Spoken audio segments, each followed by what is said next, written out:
This episode of Your Mom's House is brought to you by Satva Luxury Mattress, the only online mattress company to provide free delivery, setup, and mattress removal. Welcome to Your Mom's House with Tom Segura, and Christina Pajitsi. welcome to Your Mom's House.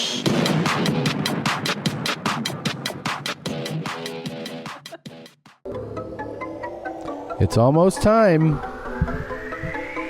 What's that, Gene? Gene, I am about to do one of the biggest runs I've ever done. Ever. Yeah, I'm doing, let's see, 2, 4, 6, 8 shows. Coming up, I'm going to be doing 2 shows in Madison, 2 in Milwaukee, 2 in Chicago, and 2 in Nashville. As of this recording, you can still get tickets to the Madison Late Show on April 11th. The Late Show, April 12th, has very few tickets left. You might be able to get some there. Chicago sold out April 13th, but we added a show in June 2nd.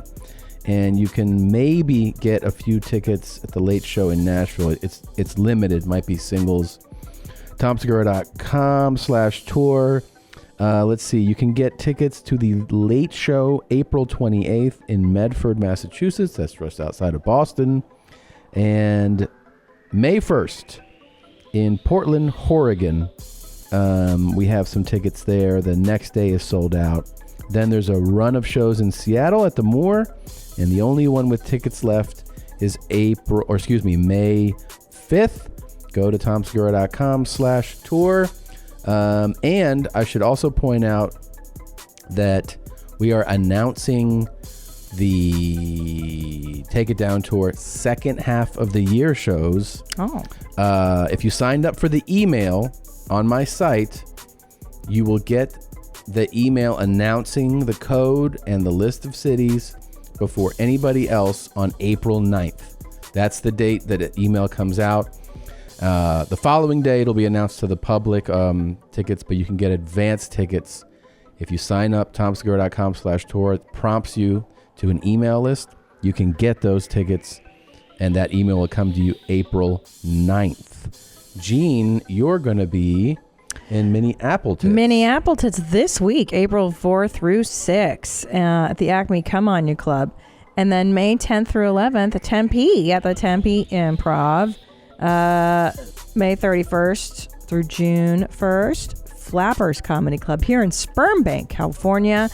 And then June 20th through 22nd in Washington, Dickum at the Dickum Improv. Also, if you haven't seen it, I have 2 Netflix specials under the name Christina P, just the letter P, so I don't have to spell my horrible last name.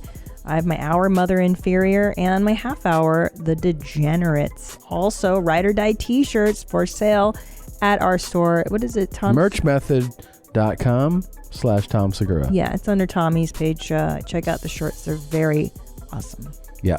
You said Washington, right? You're going. Oh, there. Washington Dickum, 6/20 through 22. Yeah. Mm-hmm. Very excited. In a little while here, I think I could put it on this show. We should mention there's a couple items that will be added to the store when this episode comes out. So it's pretty exciting. It's pretty exciting. Gene, this is going to be a really fun show. We have a lot of good things to play for you guys, and we have some amazing guests. Mm-hmm. So without further ado, let's start the show.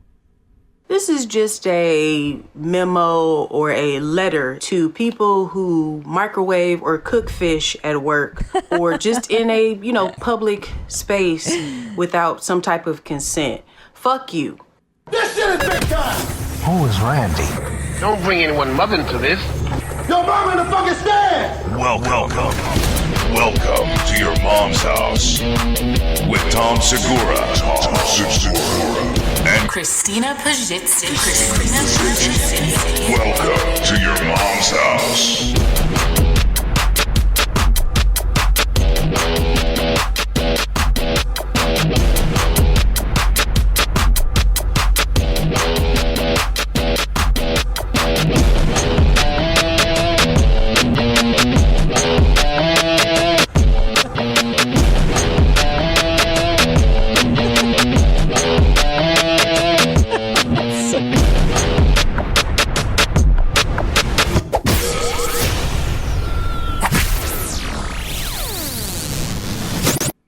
Oh, yeah. That lady had a really good message, actually. Yeah. That's disrespect. You know what it reminds me of? The disrespect of somebody microwaving fish in a public place is the disrespect of people who board flights with food. Stinky food. Stinky food, I man. know, onions and... People bring curry on pizza flight. with You out of your onion. mind? First of all, why don't you just eat that in the terminal or eat that... You don't want to eat that sitting next to people. Because they're selfish. It's so nasty. They're oblivious. They're narcissists. Yeah, they're just horrible people. Yeah, bad. No, you know they what's... board flights and you're like, you're a piece of shit. Well, man. you want to know what's even nastier? When you're getting your Thai massage and then the waft of curry goes through... They live because they live in the break room. Like 10 of them sleep in that tiny little shoebox. They're just massage slaves. Talking about slave labor now. And then but that's the only place I can eat, so that's why I don't get furious. I know. But that's why I don't go to Thai places, because it's a bummer, and you smell their penne curry. Well, and it smells delicious, and I'm hungry. You're in the front room, and then you're like, "Can I use the restroom before this?" And then you go to the break room, and you're like, "Whoa!" Just hits you like a wave. And you're like, vegetables today, huh? And you see like 10 people eating out of their Tupperware, like looking up at you. Oh, gotta get some fuel for all this work we're doing. And then there's like a cot, and then then you feel bad. I know. Like, all right. Extra tip. Okay. So relaxed. But also, could you take it out back? Could you take your food out back? Don't microwave the curry. How is it? No one's like pushed back on that hard enough yet, huh? The slave labor? Yeah, like guys with the food. I know you're with the slaves. food, yeah. I know you're slaves. Could you please take this outside? Catch me outside. Yeah. Catch my curry outside. My wife from 2011 just learned catch me outside. Can I tell you what though? I was thinking about it. It's because I've been in the haze of raising children for the last 4 years of toddler and baby land. You just last week she's like, catch me outside. How about that? Have you heard this? I'm like, yeah. Have you seen the Macarena? It's really picking up. A little bit of Gina in my life. What's that one? Gangnam Style. I love that one.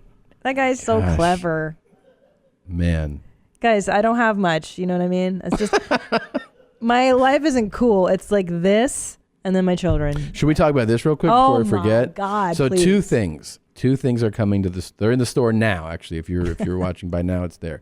So one is the battle for championship status has never slowed down between us, and we've had so many people weigh in. That was the fun thing about the water champion. Interesting. I'm drinking water right now. But here's the fascinating thing about the water battle. Okay, my doctor told me to stop drinking so much water. Sure, but people have everywhere, in person, in emails, direct messages, tweets, all then bring out who's the water champ in their lives. Yes. It goes back and forth. That's right. And they've also hit us up. They're like, how do you not have a water bottle?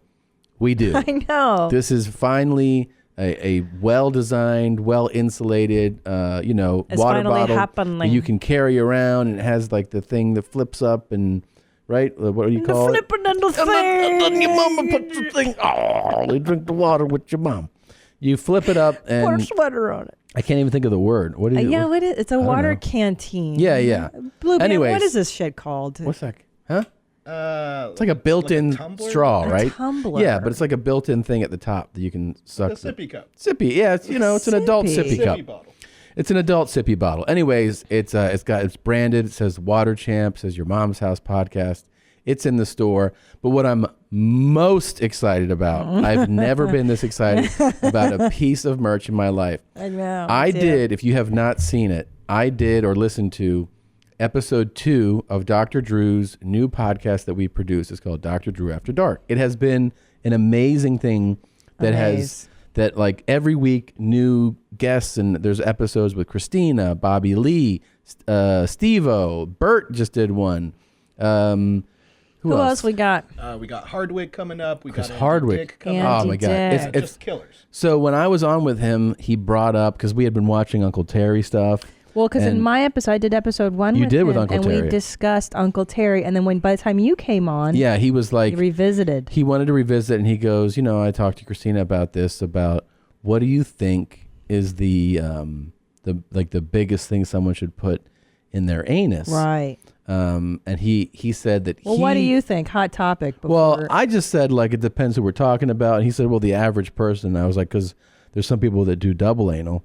So he goes, that's not the average person. Right. And he said that he thought that what the biggest thing somebody should put in their anus is if you make the okay sign, that's... Well, this is a medical professional telling you. Right. He's like, the okay sign is the extent of how big you should go. Sounds good. And I said, what about triple anal? And he was like, no. And then I said, there's some things that can happen that if... First 5 minutes is all we had to do. That's all we had to do was the first 5 minutes We're of good. the show. We're good. Okay. So anyways... minute 13 over here. Yeah. Oh, okay. So anyways, he ended up using the express... I said, you shouldn't do double anal, huh? And he goes, yeah, you shouldn't prolapse your anus.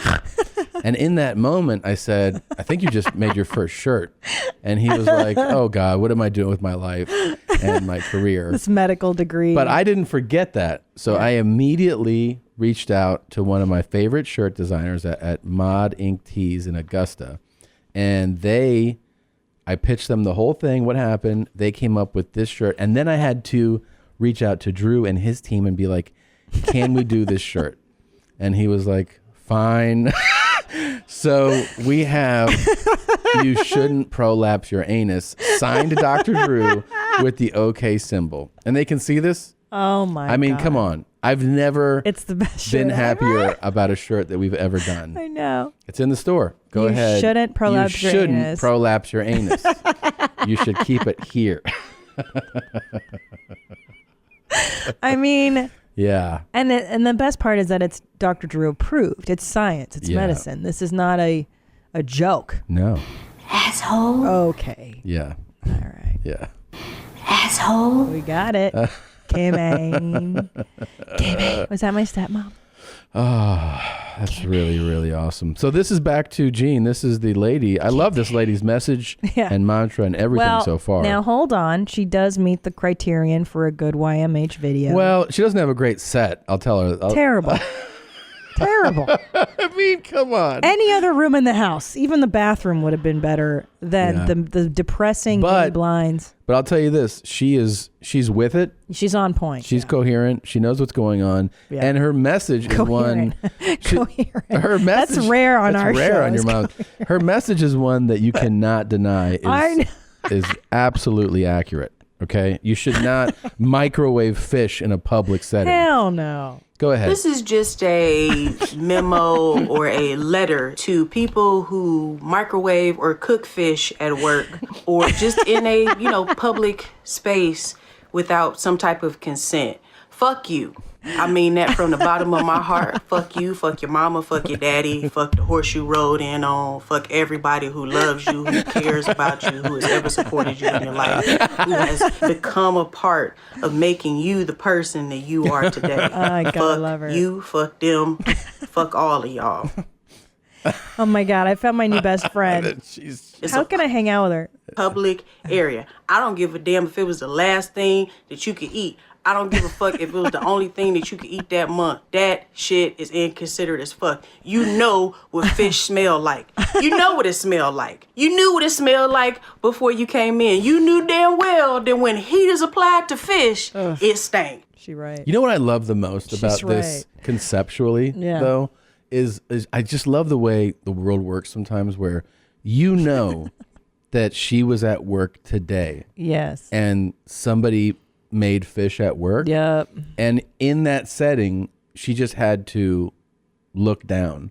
Right. And just, maybe did a couple passive aggressive things like, yeah. the hell's that? Maybe a couple things like that. Yeah. And then talk to a couple of people. You smell that? Yeah. And, but then like when the person walked by, you had to just kind of just look at them. Yeah. And carried that feeling home. All day. Like all day, carried it home. Set up a camera, made this recording, and vents it out in a healthy way. Yeah, gets it out, and then there's the probability that someone at work will see this. Yeah, I'll be like, and maybe it'll get to the person. You hope that the offender is going to get the message. They never do. Well, no, because they're so oblivious that they do that stuff. Here, I'm going to take it one step further. I remember working in an office. It's not the first time this has happened. No, of course not. There is the person who's the repeat offender, the oblivious person that does the same behavior every day that is infuriating. And this is like the final fish. But you got to have such blinders on to go. They do, like, though. There's no problem. People are terrible. I know. It's the same. It's that same piece of shit who boards the flight. Yeah. Yeah. Here you go. Food. I brought some fish stew on a flight. And you're like, what are you doing, man? I know. I used to have this girl when I worked in cubicles. I was selling telemarketing time, and she would talk very loudly on her phone and laugh like a donkey. Yeah. all day. And I'm like, you know that everyone else is trying to focus. Doesn't know that. And would laugh like a porn girl. You know, Doesn't like that nervous porn star. Like, yeah. It's like your like everything is a laugh. I love that girl. Yeah. That girl's cool. I love that girl. Stick your tongue in my asshole. That's that girl. It's funny, we were talking about the show You before we rolled today. And Josh and love that show. I know, so do I. I tore through them all. And the guys in the booth and everybody was saying that. I thought the girl, the love interest in You, the blondie, I thought you guys all had it for her. Well, that character is extremely well and specifically constructed. So it's not that like people are like dismissive of her. It's that she's supposed to represent something that you're the illusion of perfection. And right. then you see all these flaws and things that you would kind of lose interest in, right? Because what would you? Because I thought you guys all had your schmeckles were hard for her because she's a cute blonde. I didn't watch. And she's kind of a Dalmatian. She's not causing too many. Yeah, that's the debates appeal. And problems. That's the smash appeal. Right. Yeah. Right. She doesn't push back. She's pretty game to F. She's totally game. Yeah. She's down. So explain it to me. So she's not the ideal woman. Well, ultimately, I mean, it depends, like person to person, what they like. But I think in the show, she's just a very attractive, fun, kind of idealistic person who's ambitious. But then you see like how insecure she is. How, right, it's annoying. Yeah, how, she's crippled with self-doubt, which is not necessarily, I mean, that's a normal thing to feel. But she's more complicated than just you see, the first time you're exposed to her, you just see her as a pretty face. Right? You go, she's a beautiful girl. Right. And then what's the turn-offs? Is that she's like annoying? How? What don't you like? No, it's not like it's, it's just like anybody when you get to know them, there's just different levels of things going on. So there's things about her as you watch the show where the character you might find appealing, and then there's things that are not. I mean, she's ultimately doesn't really know who she is. Yeah, it's annoying. And she's really actually non-committal. Remember when I don't want to give away the show, but right, she's not like cool. Actually, she doesn't really treat him so cool. Yeah, I mean, no, she, in some areas, and then kind of comes back around. But I'm just saying, like, it's not just she's not presented in the show as like I'm a piece of ass. That's not really the point of the character. No, but I thought, no, I hear you. Okay, but I mean, okay. I mean, there's a couple crazy chicks in the show that make their schmeckles harder. That's what I was. Peaches. Yeah. The guys in the back were. Oh, Peaches is fucking down. Now, what do you like about her over the lead girl? What's the appeal to PG? Well, you don't know her as well, so it's easier to be intimate with her. Yeah. And then talk about that in therapy. No, she's rough. She's the one that like you could get some chains and like you could really kind of. No, I don't think you. I think you do that with Blondie. You can't do that with Peaches. I think Peaches is down for a good time. Okay. I do. I think Peaches, you could spit in her face. You could do things. Okay. Well. All right. Great. Okay, moving along. We have some other topics. We took our overnight. We did our mommy daddy hotel stay overnight. I recommend that to anybody that has children, if you can. Yeah, what you do is you call call the grandparents, call your sibling, your the best babysitter and go, can you watch the kids for one? Just come into the house and watch the kids for one night. And what we ended up doing was sleeping. a lot. You can't nap when you have little. We never nap. No. You try to nap and then you just hear screaming and crying. I loved it. Oh my God. I loved it until we had dinner. Well, hold on. First of all, I took a 2-hour nap. Let's talk about that. That was pretty ridiculous. And then I slept for 11 hours. That's how exhausted I was. And then we went to dinner, and it was patio seating. And in Los Angeles, right now the weather is on the border of being acceptable to eat outside at night. So there's heat lamps. And I asked to be sat under the heat lamp because I'm very cold. And they turned it up nice and high. They turned it up to full blast, like if it were 30 and you're like, I need a heat lamp to sit outside. They did that, except it was about 68. Felt good. And then I was nice and toasty. And then you were sitting next to me in the booth. And then I'm hot. That's the first thing. I'm hot. And I go, you're wearing I don't talk like that, you fucking Momo. I don't go, I'm hot. That's what I hear it as. Why? Because you're dumb? Oh my God. Who fucking says that? Wow. Okay, Ike. Now here's where it gets even dicier. Who says that? You. I never say that. When you're crying about how hot you are. So you were wearing a sweatshirt, first of all, Yana. Let the record show. Okay. I was wearing a hoodie. A normal hood. Like that in that temperature, it was like appropriate. Like that would keep you sufficiently Again, covered. Hot. Take off a layer if you're hot. But you wouldn't take off your external what you did layer. Was you have a mental problem and the heat lamp, it literally felt like you were just sitting next to an open oven that somebody cranked to 500 and you're like, let's just sit next to this open oven. And it felt great. So here's the deal, man. So you were sat next to me and then you say, I'm hot. And then I go, okay, so then move away so that you're sitting. And then so you sat across from me. So now you're as far away from the heat lamp as you can be. And I thought that would solve the problem. But then I watched you get more and more agitated.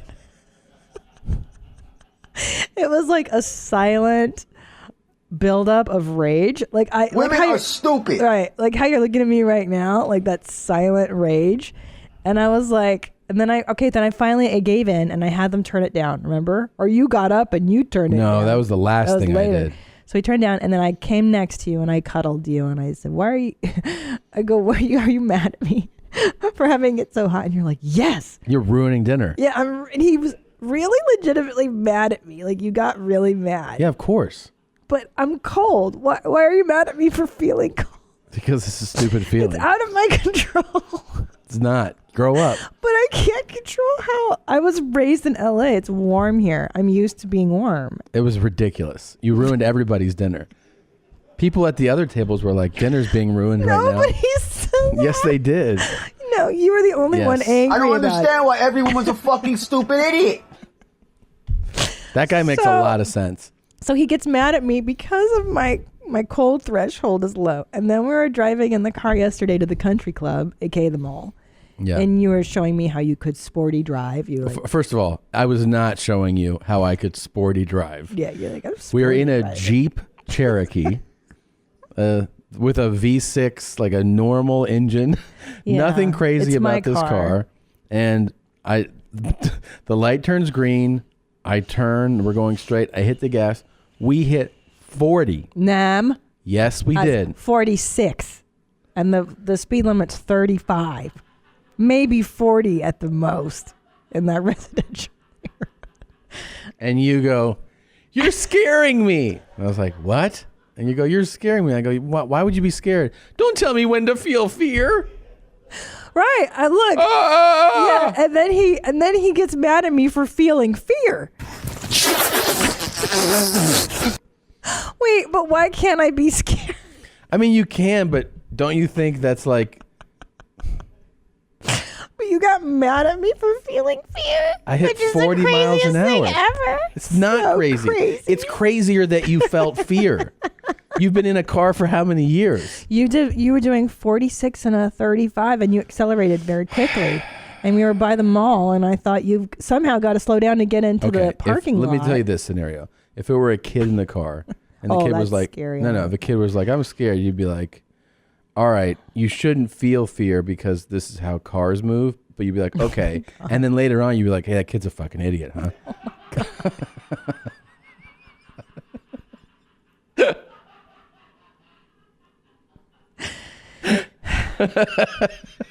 Look, all I'm saying is Were you really scared? Again, yes. What were you scared for? I don't like the feeling. Listen, I drive it. Here's 40. Listen. I drive a Jeep Cherokee because I don't like going fast. Okay. But I was in your Jeep Cherokee. I'm driving to the mall and back. That's my life. I don't do fucking anything. Okay. So I like to drive the speed limit. I go slow. I listen to my radio. You know what I mean? And then for you to get in my car and do your race car driving, it was very. I don't like it. It's startling. I like to go slow. Listen, let me tell you something. I just renewed my license online. Why? Because I have no moving violations. I have no tickets. I have nothing. I get that privilege because I'm a safe driver. Yeah, I thought I was going to get a ticket last night. Good. I wish you would have. Why? To teach you a lesson about your sporty driving. Sporty driving. You almost got a ticket? I thought I was going to get one, yeah. Uh-oh. For speeding? Yeah, on the freeway. But it was, 11 o'clock at night. It was open freeway. Cool. So we went to the country club yesterday and walking around, and we made a few observations. Number one, we saw, we always make fun of that store as we walk by it, the Tommy Bahamas store. Yeah. I can't believe that store thrives in this market. And for 20, 30 years. Now, my stepdad, my Indian stepdad, God rest his soul, he's dead now. He loved Tommy Bahama, and he was a big guy. Like he got real fat. Yeah. And he loved it. And he was official dad status, right? Official dad status. And that's really what Tommy Bahama is all about, catering to the official dad market. Yeah. Because you've pretty much given up, right? If you're wearing like a Tommy Bahama floral. Yeah, my most disgusting friends who gave up a while ago. But oddly enough, you have to give up but have some money because they're not cheap. Is that? I didn't know that. How much is a Tommy? Can you bring up a shirt so we can see, so the audience can see what we're talking about in case they don't know? Yeah. It's it's a very specific style. They make some really large cuts, right? Isn't that the whole thing? Is that the whole thing? Well, I have some really fat friends that wear them. Oh, look, they have women's clothes at Tommy Bahama? Yeah. There it is. No, go back to that floral. Oh, yeah, look, it says big and tall. Oh, that's why. Well, that's why my stepdad was into it. Yeah. Now it makes sense. Yeah. Yeah, it's like there's really, a dad right there. Those are dad shirts. Yeah, but go to the floral. That's like the tip of the dad berg. Yeah, that's... It's like the button downs. That's what my stepdad loved. There you go. That guy. That's the official. There it is. There you go. That's how I picture time. But how much are those shirts? Fuck. Click on that one. 100 and what? $140. See, you got to have your dad with a job. That's a fortune. $150 for that shirt. No way. Yeah. So you can't even buy it as a gag. You can't be like, ha ha, I bought a Tommy Bahamas shirt. I know. That's a fortune. Does that say 160? Oh my God. For that shirt? Look at that shit, man. Fuck. That's Margaritaville. That's the dad who's like listens to Kokomo and. But see, here's what happens. You're 360 whatever, 400 pounds. You're like, I got to wear like a decent shirt.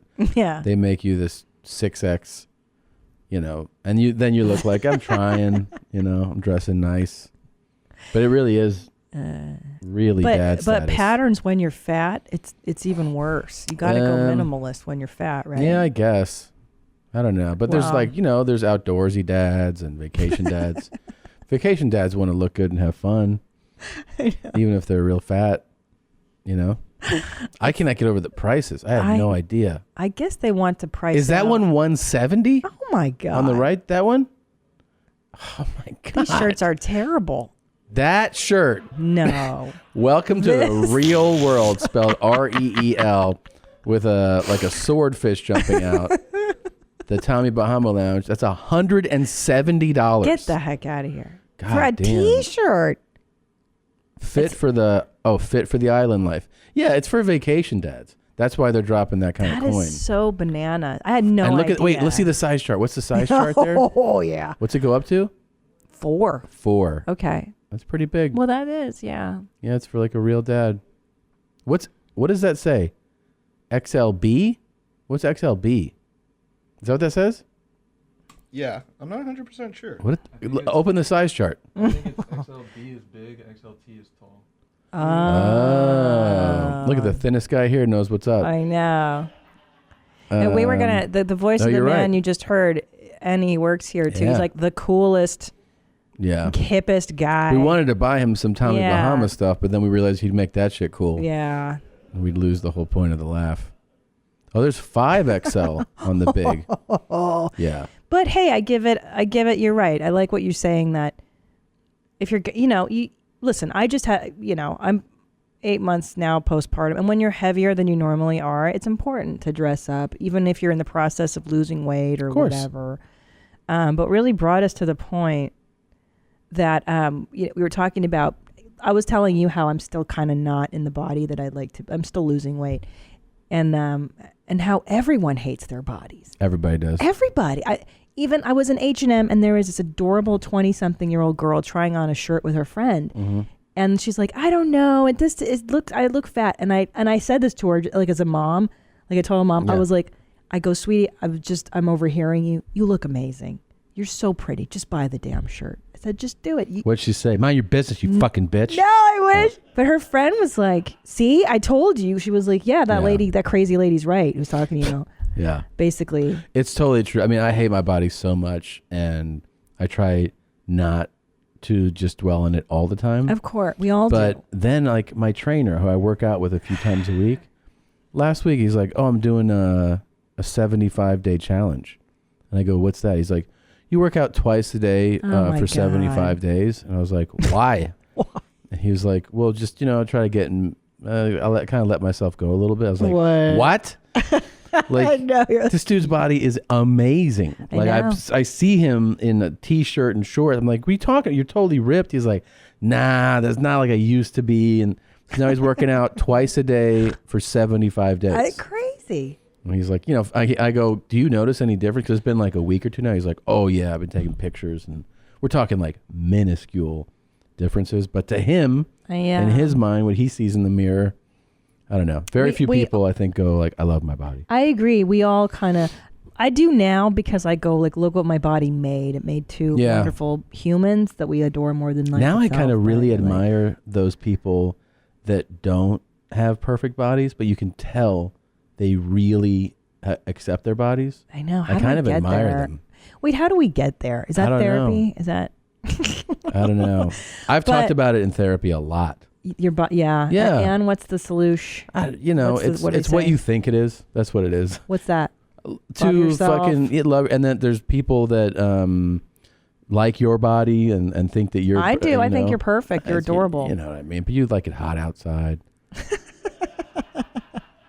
I think I love your tushy this morning. Your tushy's adorable. I was looking at it. Thanks, babe. I love your twig and berries. Thanks. Adorable. Yep. Shoulders, handsome. Nice shoulders. That's when you know you have a shit body. When someone's like, your elbows, they're great.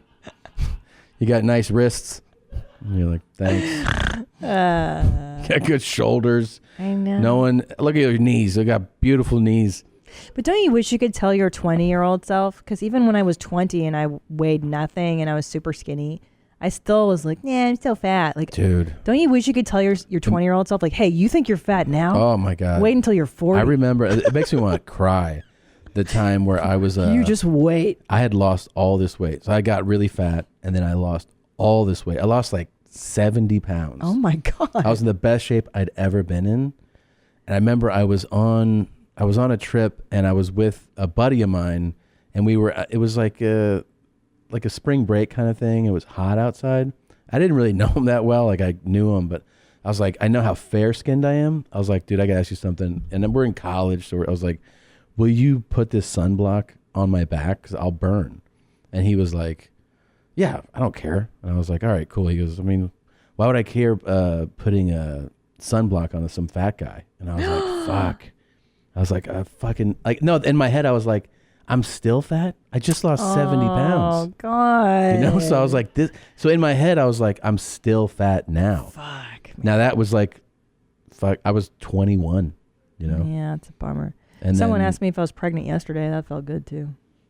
You're like, no, gave birth 8 months no, ago. you walked her into that one. I haven't. She didn't understand what you were saying. Well, you're like, I just had, having this baby, and she understood I'm having this baby. And then she was like, oh, you're pregnant? Yeah, but okay, whatever. The nail lady asked me if I was still pregnant. But that lady, like she's foreign. Foreigners, they don't know anything. Yeah, that's true. She's heating up her curry in the back room. They don't even speak English. Sleeps. Go fucking sleep outside. You tell her that? Why don't you do my nails and shut the fuck up?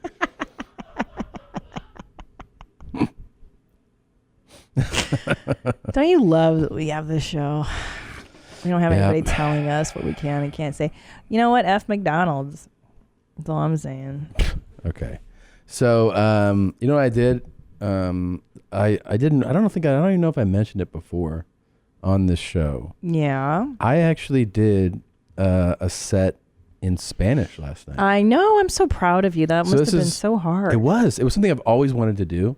Like I wanted to do this for years. I've always done little bits of Spanish, like not in every special, but I think I've done it in 2 where I've mentioned something. Like you're cursing or you have like a funny... Yeah, or I'll tell like one story that involves the fact that I, was raised speaking Spanish, and I'll do a bit, but like, we're talking of an hour show, 1 minute or something.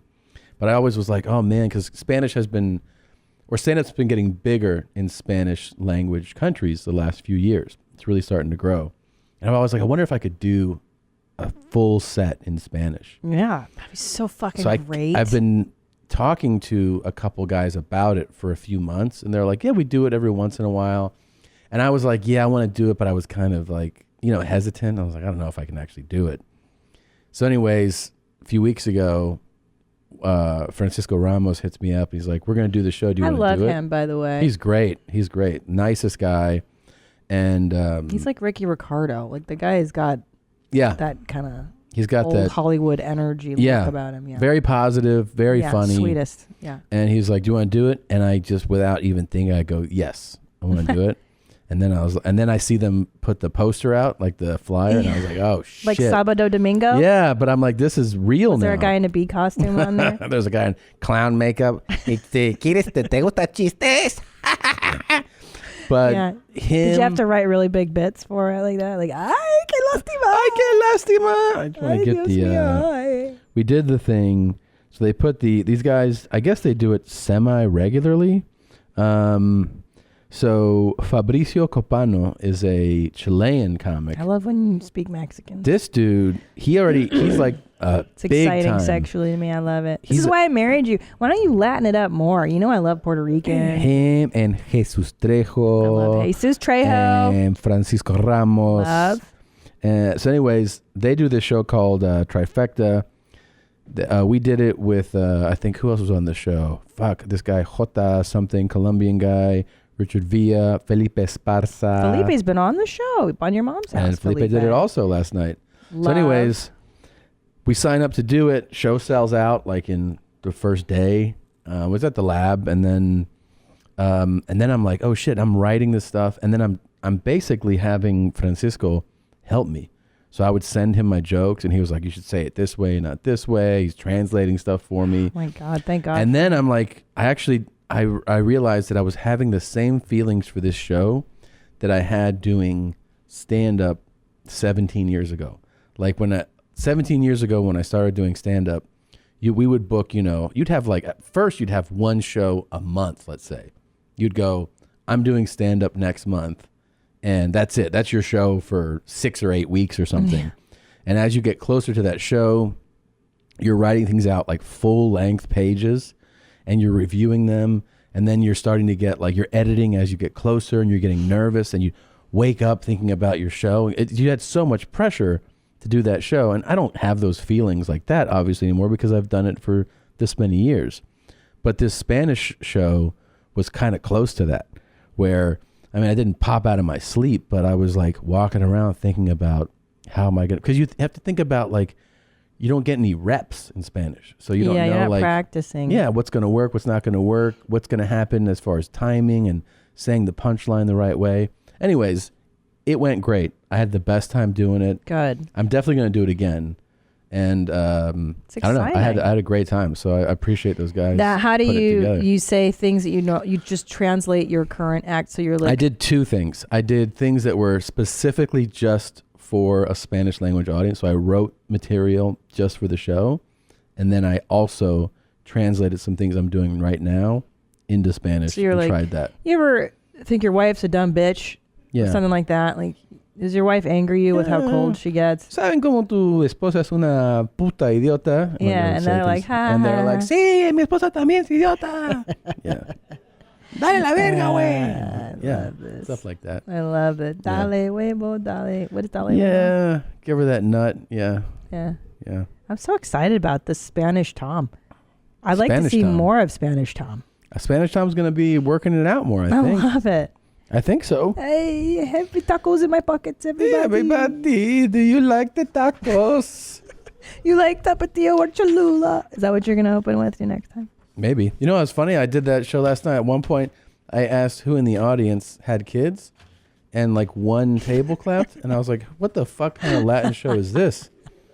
A whole room of Latin people and one table has kids? How's that even right? I mean, that never happens. All they do is fuck. Okay. Well, I mean, that's very problematic. If you and speak I'm very Spanish, offended at that. you're fucking from the 5th grade. That's really what's up. Well, you've said that before, that growing up in Florida, especially in Miami. That was a different culture. Very oversexed. Miami, you're like, I have a Pokemon. And they're like, do you finger girls too? And you're like, what? I'm in elementary school. And they're like, so are we, man. It's Miami. They're really crazy down there. At least they were when I was growing up. Yeah. The first time I was sexually harassed, I was like 11 or 12. And it was like this Latin dude I went to school with. And he was like, he goes, damn, girl, you got a body that just won't quit. And I was like 11. And I was like, what? I don't even have a body yet. You know what I mean? You did to him. And I was like, all right, cool. You did to him. I got my kids on. I'm wearing fucking spit. I'm wearing a training bra. Oh my God. Your mom's house will be right back. Friend of ours. Comedian. Writer, director, producer, choreographer, entrepreneur. Well, long overdue. A vessel, sovereign citizen. It is. Oh, Kevin I Christy. tried to join a fake sovereign country once out of a magazine. I Did just you? remembered that.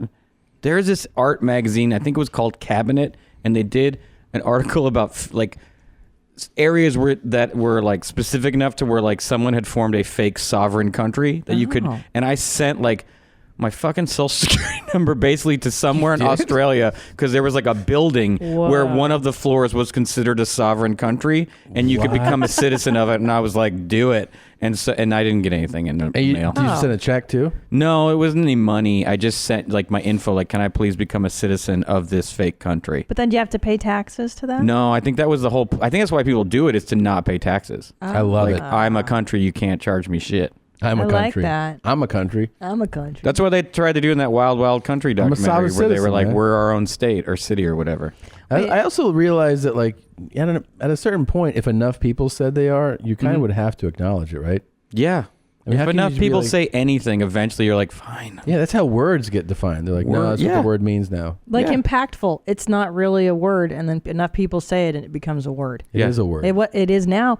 It wasn't 10 years ago. I swear to God. Yeah. Now, back to the most important thing at hand, right before we started rolling. Irregardless. Go ahead. Rip Freddie Soto. Rest in peace, Freddie Soto. Irregardless. One of the great bits of all time. Is that one of his About bits? his dad. How his dad said irregardless. I did not know that. I didn't know that. His dad would he would the bit was about inserting that word in places where it didn't belong. He'd say it all the time. It was great. It was such a great bit. No. Yeah. But you brought up a really good phrase, and it's like I've been waiting my whole life for somebody to say it the way you just did. Mm-hmm. Out of context singing. Yes. I hate it. I fucking hate it too. Yep. Give me an example.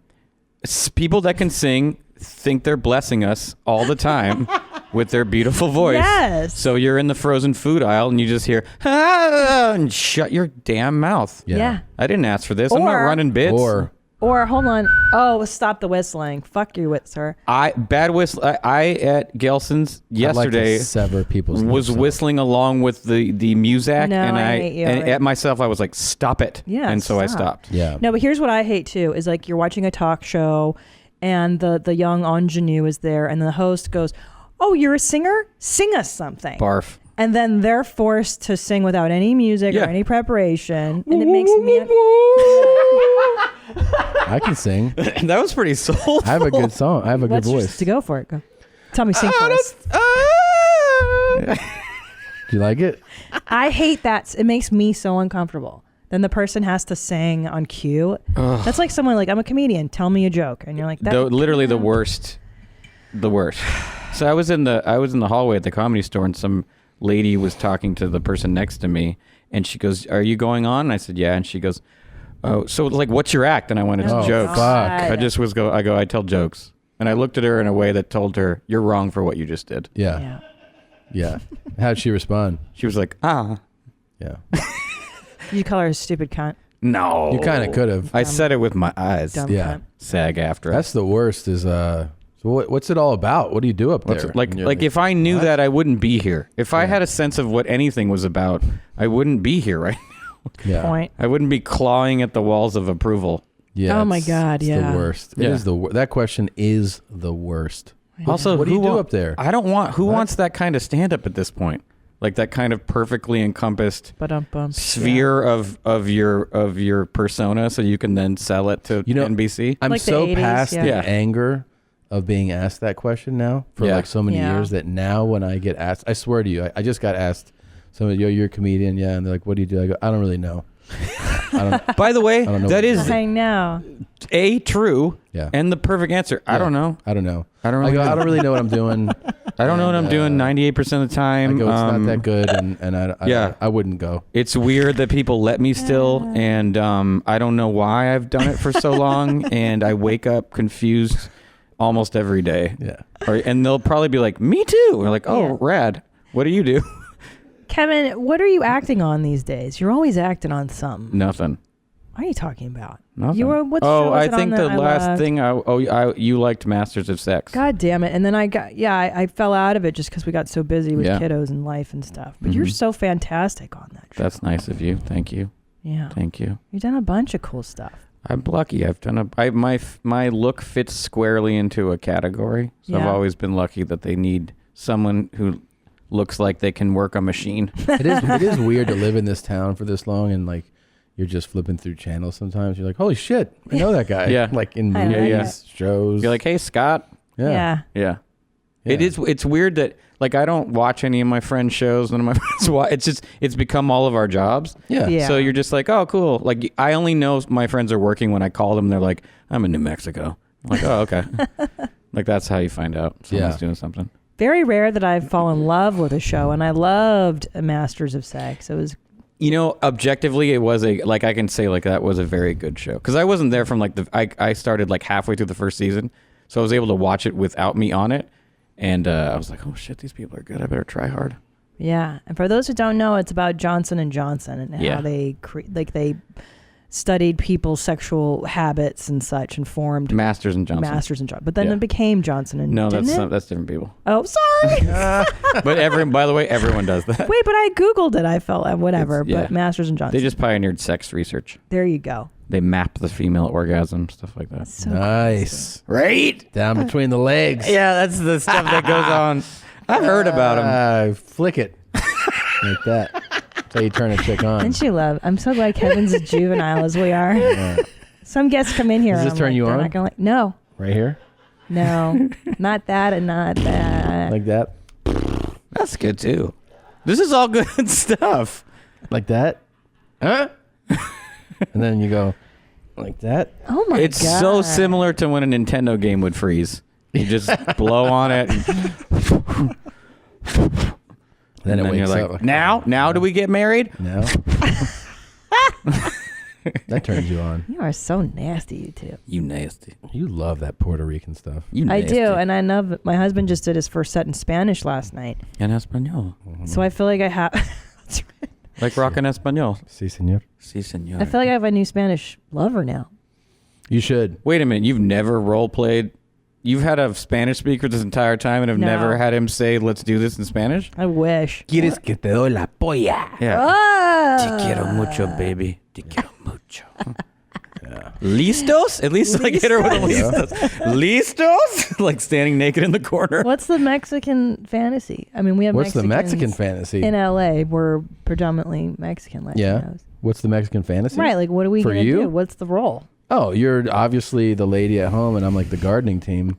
And I just come over like this. El agua no funciona afuera. And that seems like obvious in some of your like racist assumptions, but for me, what's obvious is you're a successful third-generation business owner, and you've made your way in America long enough, and then you get to play the role of like the poor white woman who's coming to you for help. Whoa! Yeah. Wow! I don't like it. You put her in a little jail. You go to a little jail.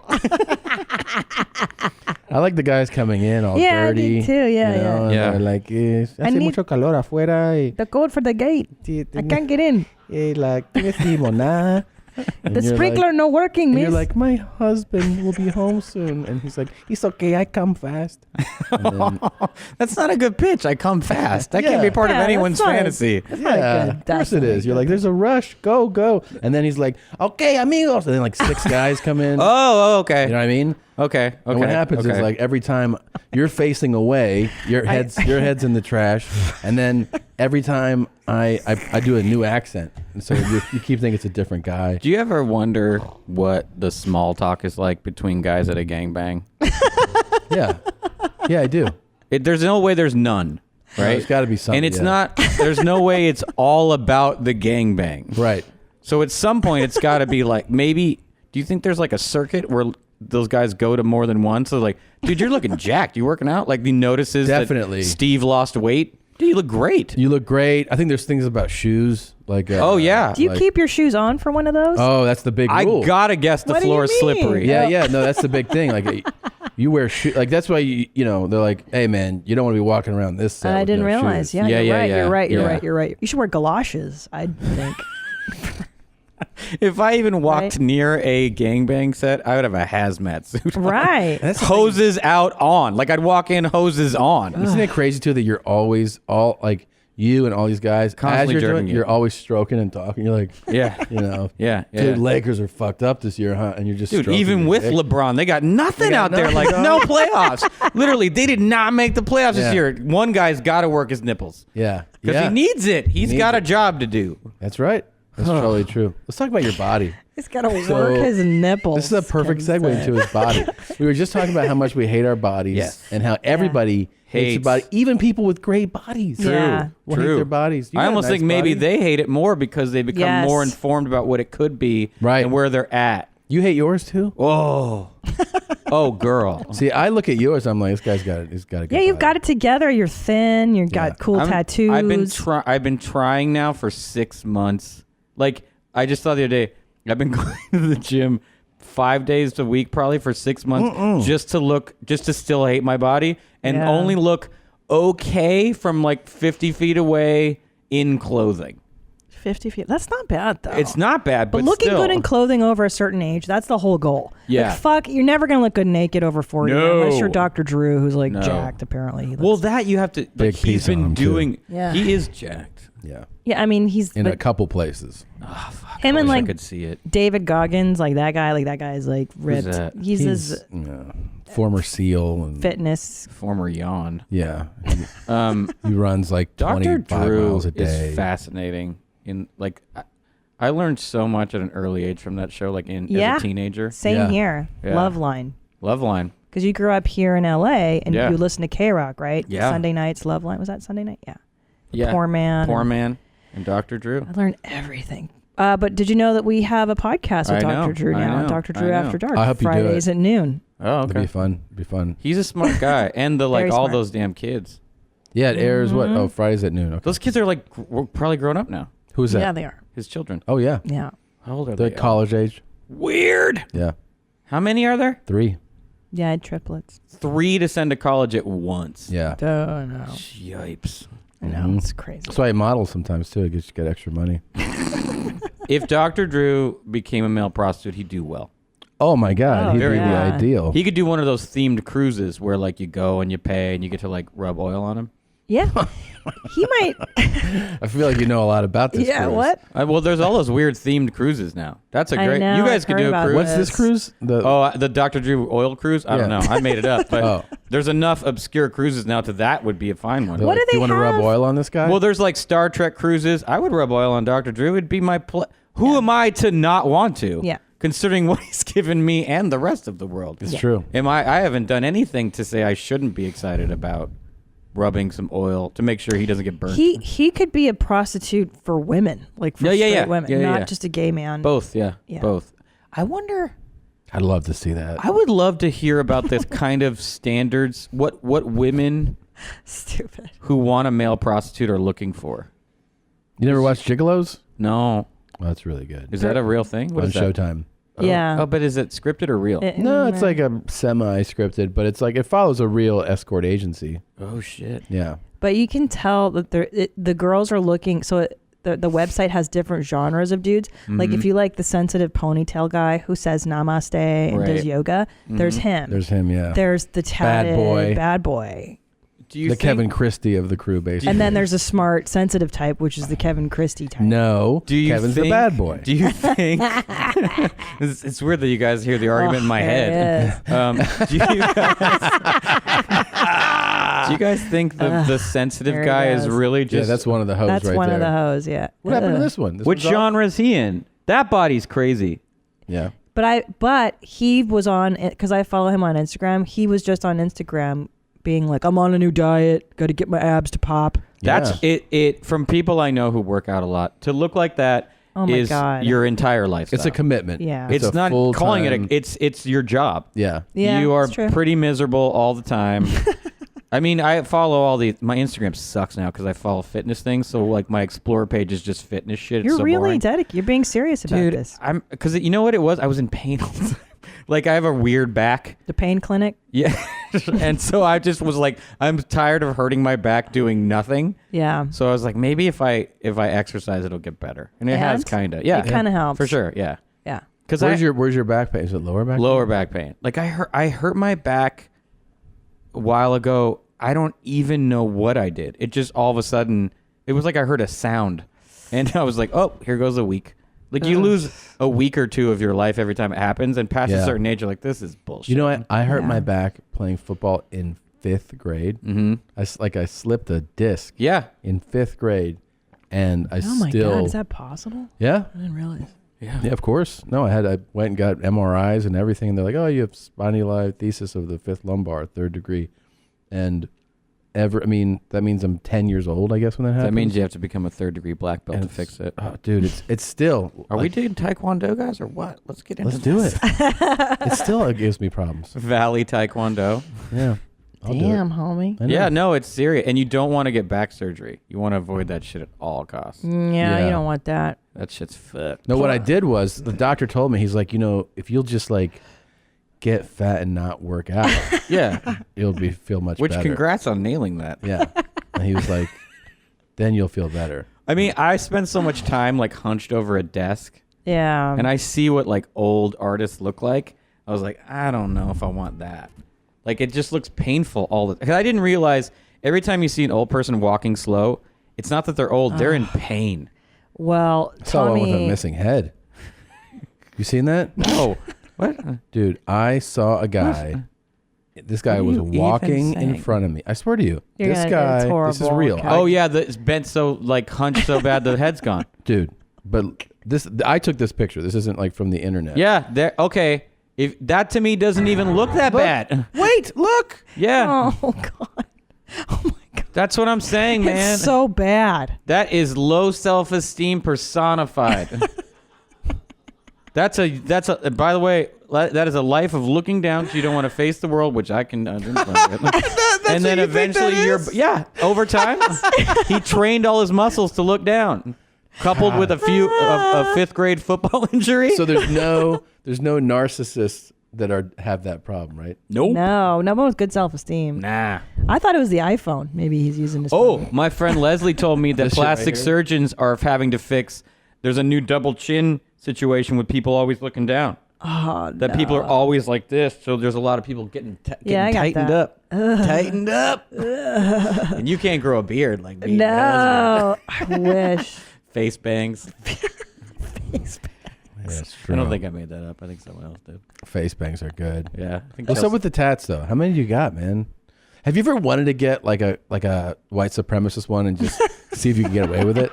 Wanted to get one. You can't see my back. Because if you told me, like, I don't know what any of those are, you could tell me, like, Aryan Brotherhood. I mean, that's cool, man. Oh, you don't know like the one that the secret ones is like 13 words or whatever. Right. That's the secret ones. Dude, get one. I don't know. No, a lot of tattoo artists won't get them, and also no.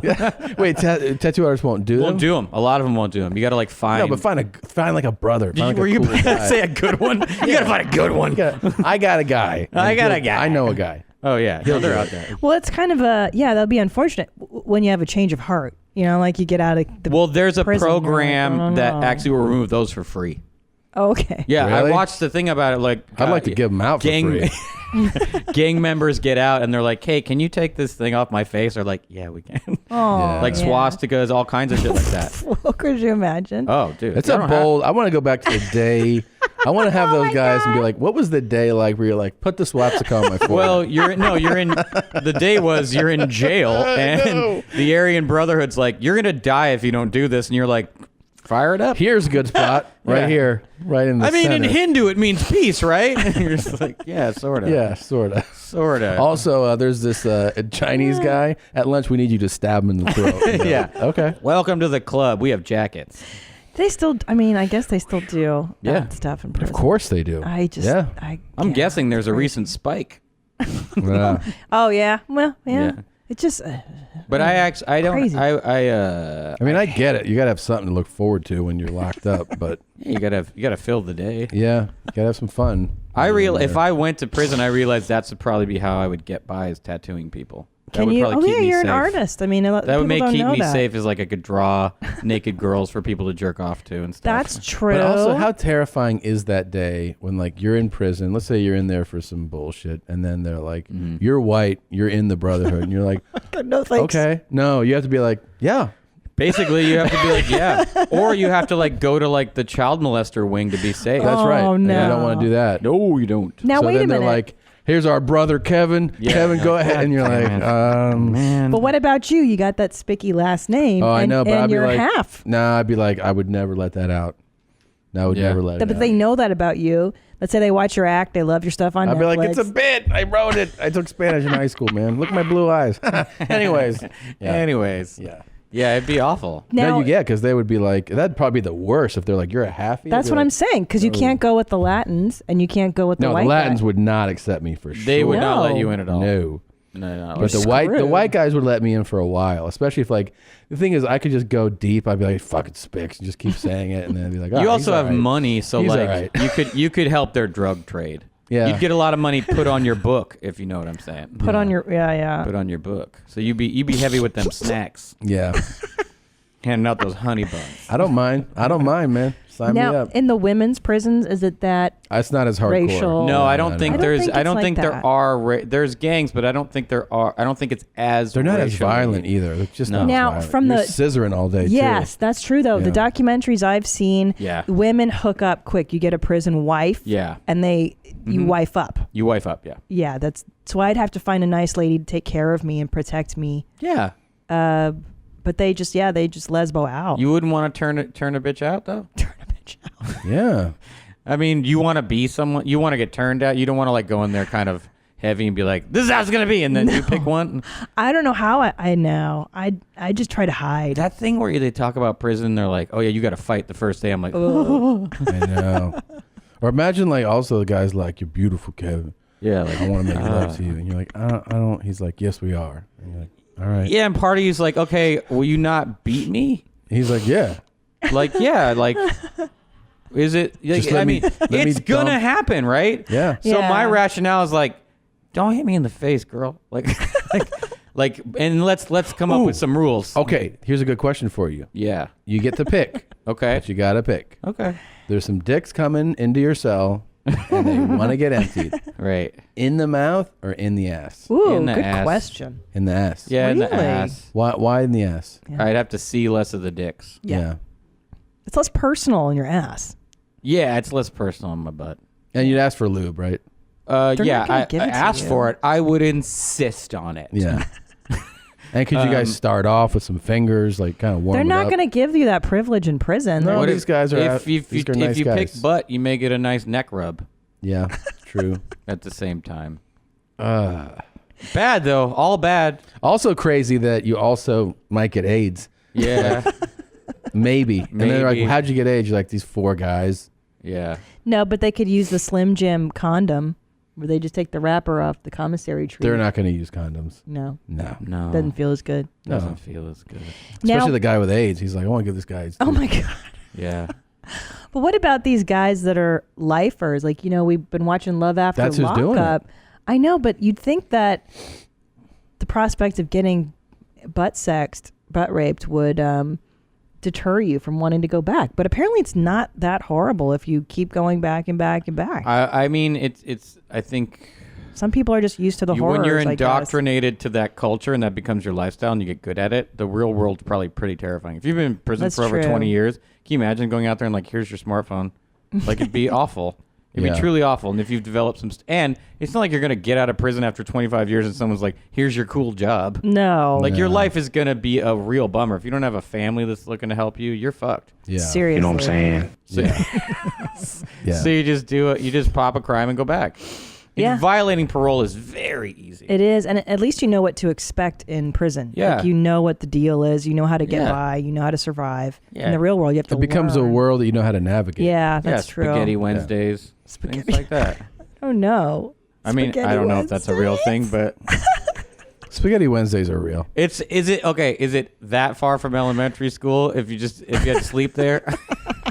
Kinda. You slept at elementary school. Look, I lived in fear of violence in elementary school every day. So did I. The food was terrible. If they were just a cot and I only had 1 or 2 outfits, that's the difference.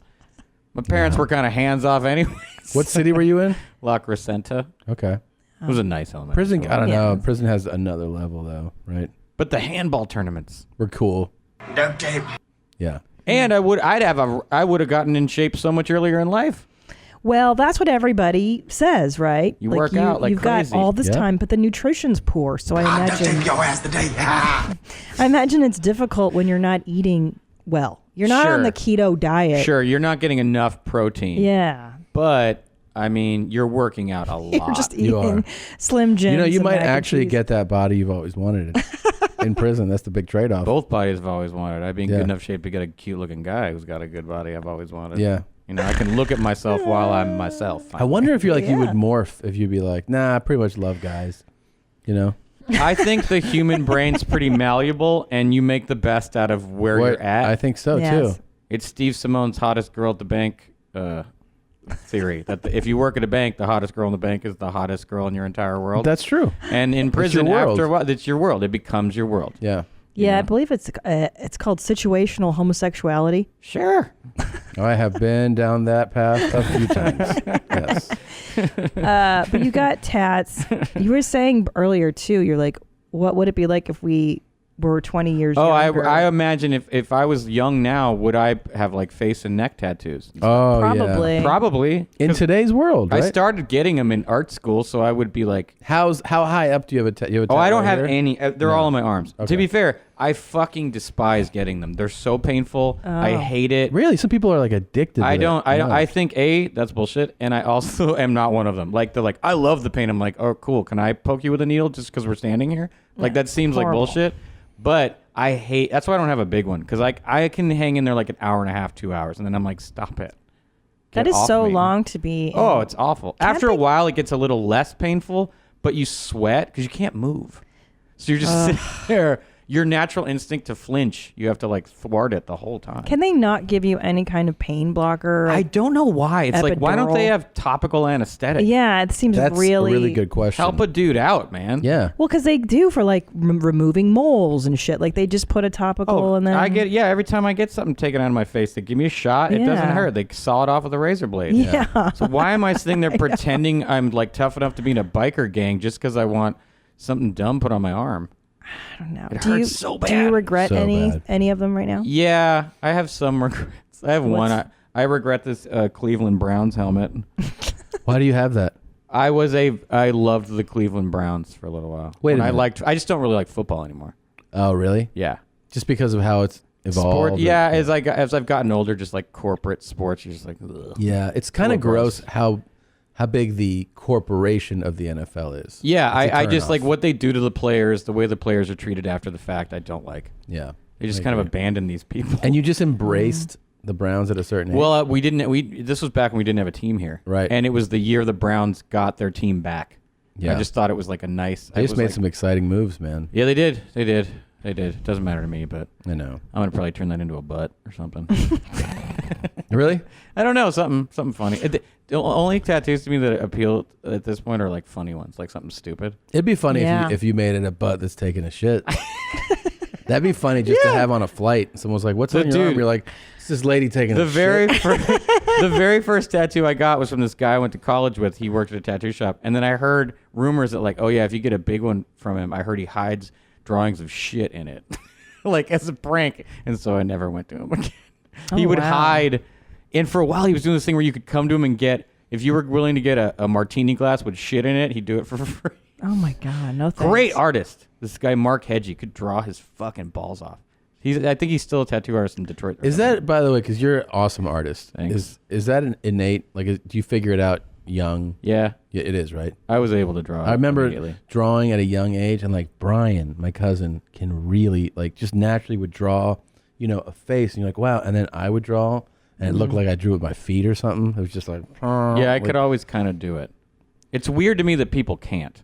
Really? I actually find it strange. Well, because like you guys can write letters. You can you can make an R look like an R, and to me it's like the same thing kind of. Really? But it doesn't. Is there have you ever seen like some of these hyper real? Yeah.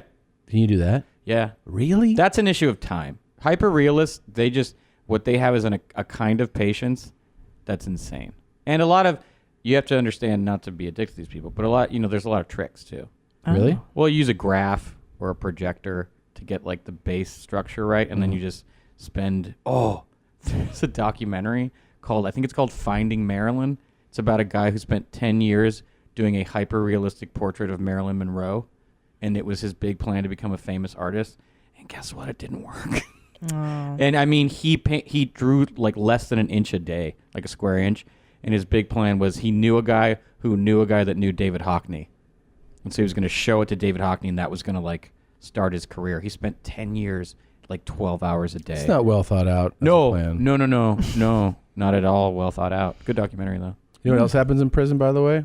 I give him the grease, and I tell him to put some on his finger, stick it in his ass, and kind of like fuck himself to loosen himself up. Yeah. Because I know he had never been penetrated before. It was his first time. Just an old penitentiary trick that I learned from some old convicts.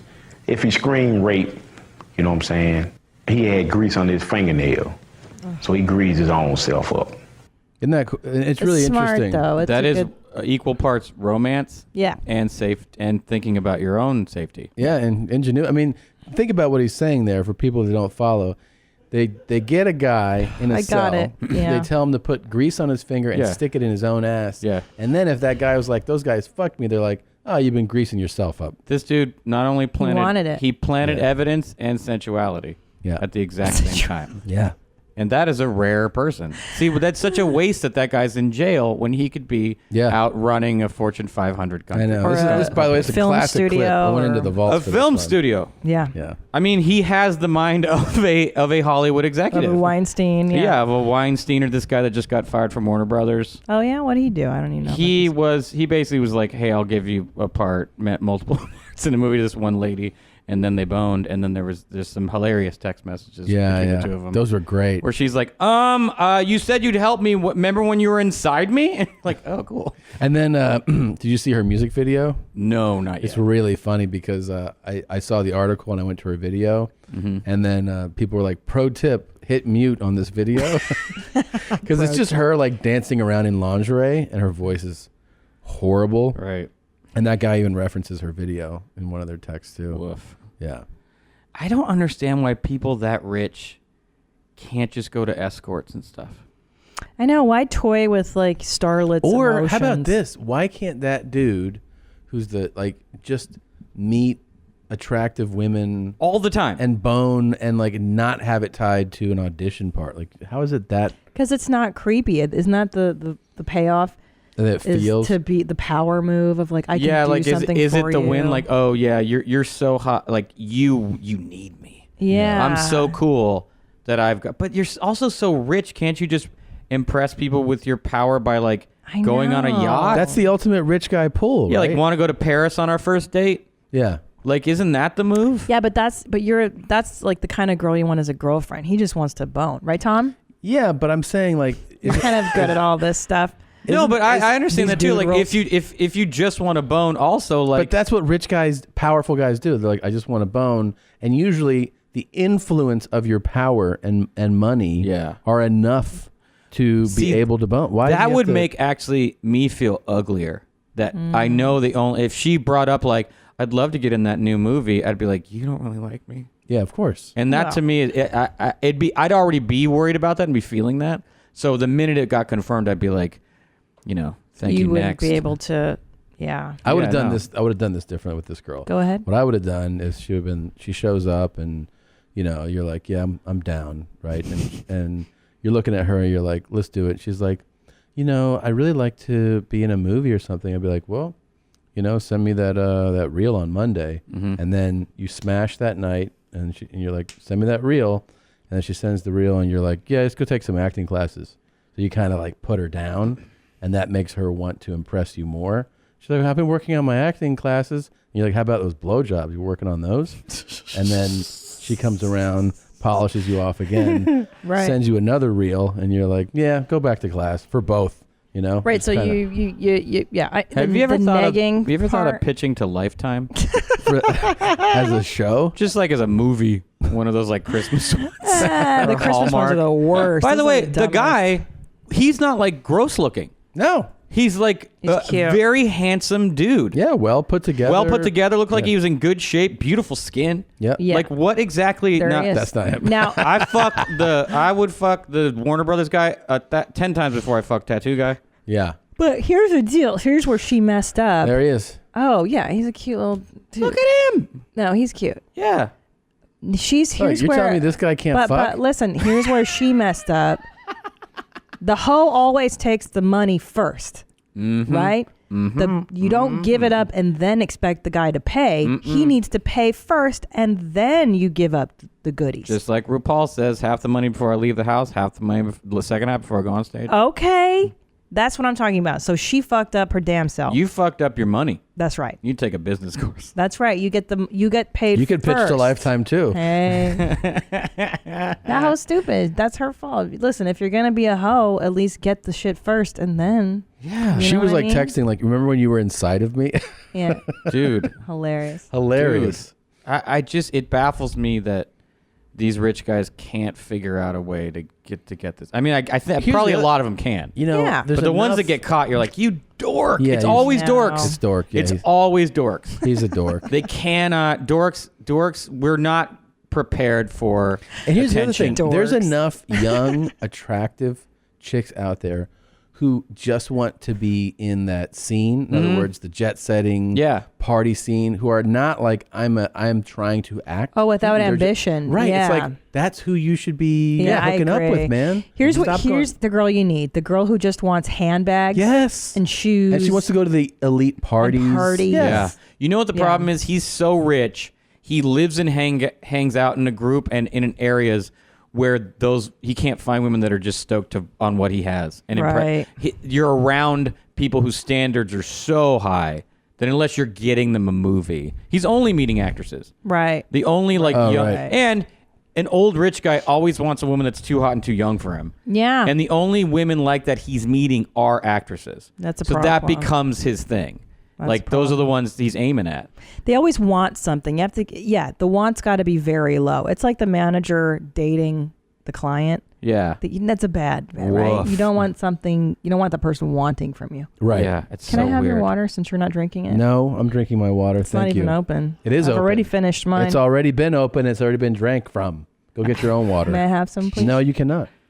Come on, I'm so thirsty. Give her some water. I know, he's so selfish. Jesus. You don't even. Now he's wow. just showing off. Wow. But now it's gotten impressive. So you didn't finish it, you bitch But ass. Voss is nothing. There's 2 sips in there. That's why he drinks that.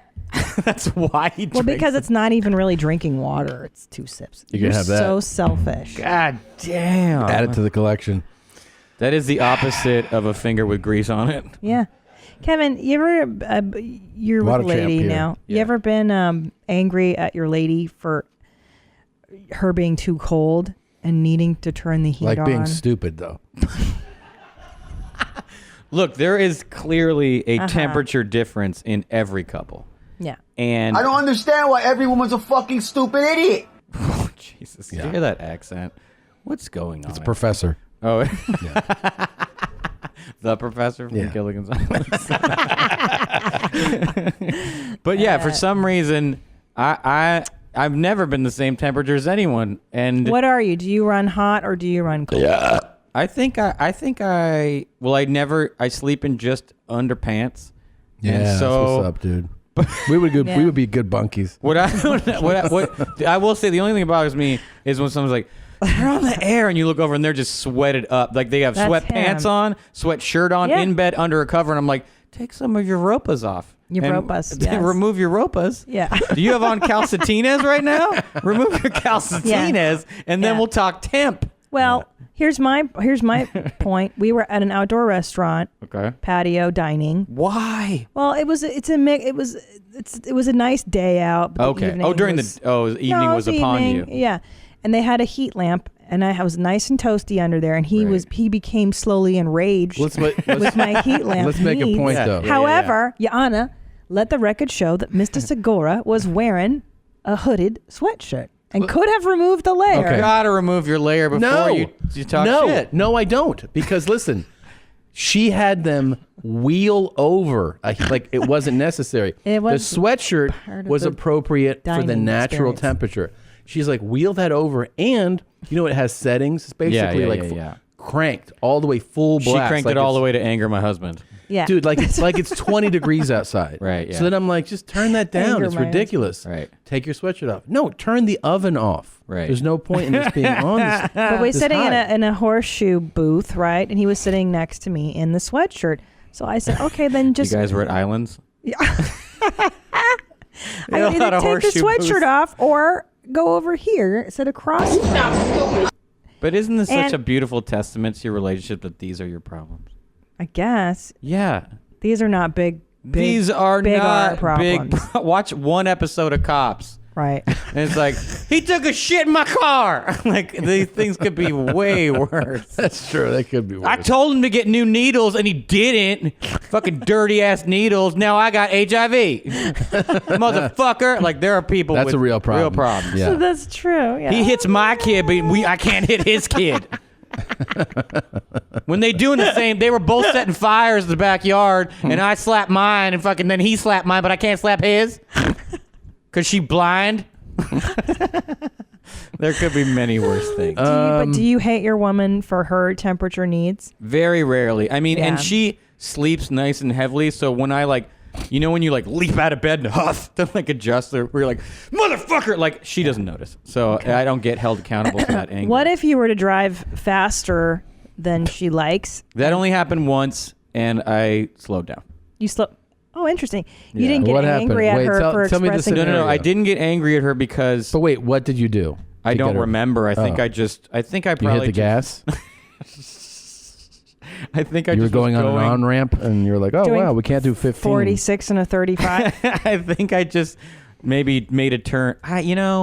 I overestimate my own reflexes. I think I make left turns a little closer to a car coming towards us than she'd prefer. Because again, she's passenger side. So if we get broadsided, right, Kevin walks away, dead girlfriend. Right. So I think she was just like, ugh, like a little like that. And I was like, oh, I want to do that. I just didn't. There's very rarely anyone in my car. She was like, don't do that. Yeah. She didn't even have to say don't do that. The visual of her grabbing the door was enough to me. Be like, don't do that. Well, I didn't do anything like that.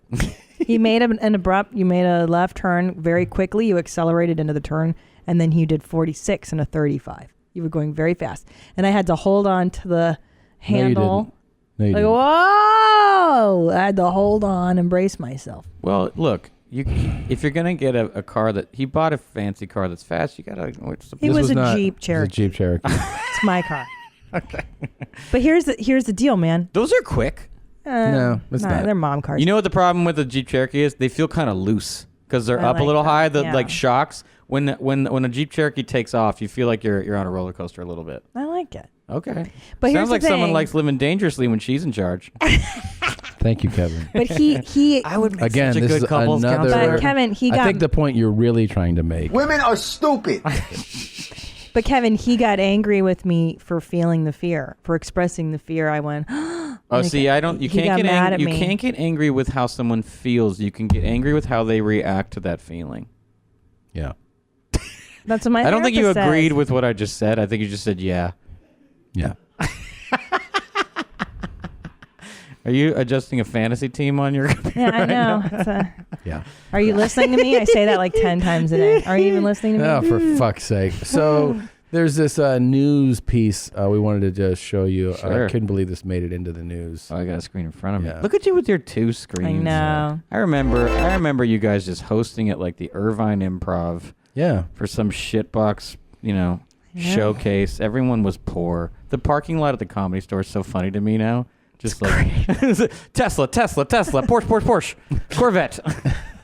When it used to be just like someone walking there. I know. Like, whose bike is that? I know. And I love it though. It's great. It's hilarious. Watching someone get rich from talking about their butt is about my favorite. Like, Are you insinuating this show is that? No, but like Kreischer's gold Rolex. I just think it's a butthole Rolex because he literally got a gold Rolex talking about. I've been taking a lot of shits.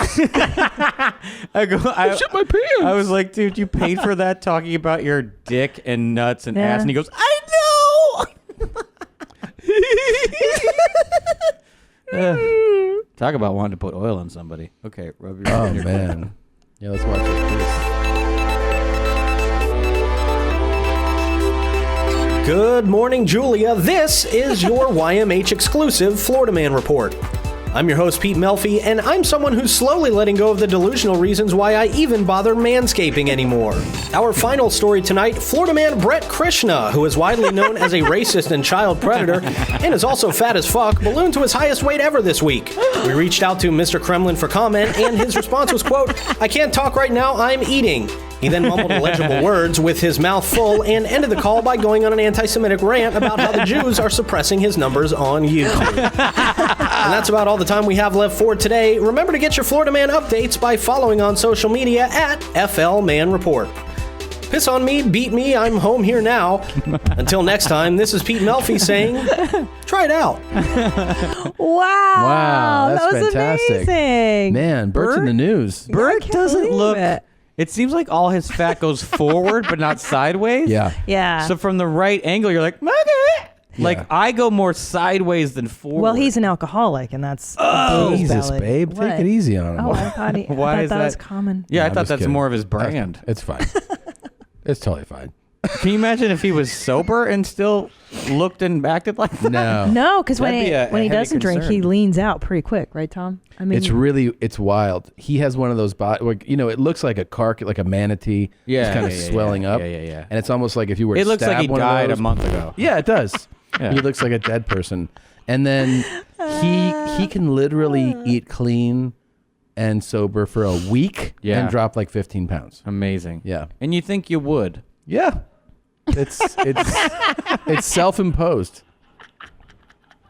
Again, but I will say Right. when I go to my gym, I don't know. I'm usually there with a bunch of other men in their 40s, and there's a look on all our faces like, why are we doing this? I know. Like, what are we training for? Well, There's see, no we war were coming. just talking about like It's just to stay admiring, alive. like not the person that pretends, the person who's really like, I'm fine with what I got. It's fine. Yeah, I think it's just I don't want to have to make fashion decisions based on Yes. like bad. Like when I start having to buy new pants, then you're like, oh man, so depressing. It's very depressing. Like when you're giving away clothes. I went and bought jeans once, and there's this company where you could like return in your cool looking beat up jeans. They give you half off a new pair. And I was returning a pair and getting a size up. He goes, yeah, most people return it for this reason. I was like, what do you mean? He goes, oh, just like dudes in their late 30s who've need a bigger size. He just said it to you? Yeah. Brutal. Because I was like, yeah, I think I need a 34. And the ones I was turning in were like a 31. And he was like, oh, Jesus Christ. Yeah, he's like, oh, so you've given up. Yeah.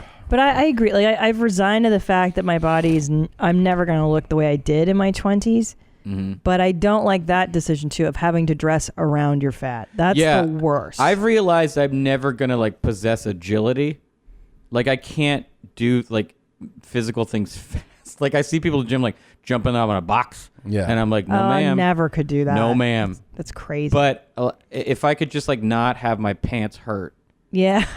I don't want my clothes to hurt. Yeah. I think is what I want.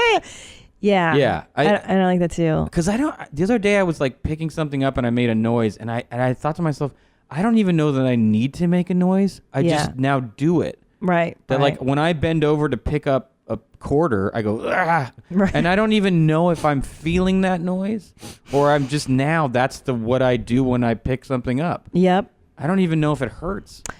You know what? I don't want to run up the stairs and feel that tire. Yeah. That's the one I'm like, oh, I'm too. I don't want to die of a heart attack in a staircase. That too. Yeah. That'd be bad. Yeah. I also don't want boobs. Yeah. Oh, me too. Can't get a bra. That's good. I don't want to, I don't know. I'm vain, I guess. Yeah, we all are though. Yeah. And it definitely looked worse than, you look worse than when you're young. I don't care what you're doing. Your face is your face. Yeah. And your elbow skin tells the truth. Yeah. So you can't, there's certain parts of your body, like, I don't care. I go to the gym every day for the next 4 years. There's still going to be parts of my body that are like, what's up, dude, who's in his 40s for sure? Yeah. Like, I don't care. And let's be honest, your dick is just a fucking lie detector test all the time. Is that right? You think your junk tells your age? Yeah. No one has new looking nuts. Like, you can't, there is literally not a machine at the gym that tightens up your scrot. That's true. No way. My vag looks tore up, right, babe? 2 babies. It does not look the same as it did 4 years ago. No. But looks alone, it's terrifying. It looks nice. There's extra parts to it now. No. It looks nice. It doesn't look nice. It does look nice. I'll settle this. Yeah, show him. Go ahead. Show him. If you were Puerto Rican, she'd fucking drop her pants right now. That's true. Is that a real thing? You have a thing for Puerto Ricans? Yeah, I did. Yeah. What about them? I like their It's the way swag. they live life. Yeah, no, I like the culture. I like their swag. I like the aesthetics. Just I like the bailando, the constant bailando. Yeah, that's the bailando. Just life, living life. Yeah. I don't have any exposure to Puerto Rican men. I don't. Oh, they're the best. Are they? Go to Miami, bro. I went to Miami once, and let me tell you about who hated it. This guy. There's nothing. As far as like, It's not your jam. It is. You could not pick a place less that I'd want to go to. I could see that. Or It Vegas. sucks. I could see you hating Vegas. Vegas sucks. I kind of liked Vegas in my 20s because I liked playing blackjack. Really? Yeah. And like, I was young enough to where strip clubs didn't make me sad. Yeah. Whereas that's like true. over a certain age, I couldn't separate myself from like the sadness of a strip joint. Past like 26, I was just like, that bruise looks. Do you ever unplanned. You ever try to go make them sad? Oh my god. Can't be that hard. Just telling him about my girlfriend's job, and she's like, "Hey," and you're like, "Why are you doing this?" Yeah, when she's like, "Just putting myself through school," and I'm like, "Are you though? Like, how long have you been saying that? Like, are you really gonna be a nurse?" Yeah, I don't think so. I feel like you're not used to normal hours. Like, imagine how low somebody has to go to do what you're doing. you know? Like, let me ask you this, Cinnamon: is this the last rung on the ladder, or do you feel like there's one below this? I used to always think about. I was trying to think. Not of so it. much now because pornography is such a huge business, but in the 90s, like people getting turned away from doing porn. Imagine that day. I know. Like, hey, I'm here. Let's do this. They're like, I don't know. Yeah.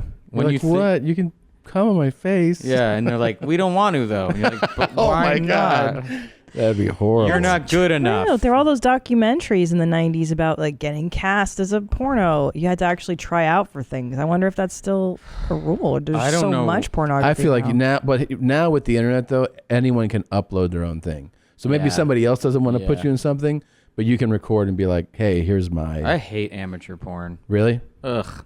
Would I want to watch high school basketball? Fucking sucks, dude. Then I will say the nice thing about porn in the last 20 years is the guys finally got in shape.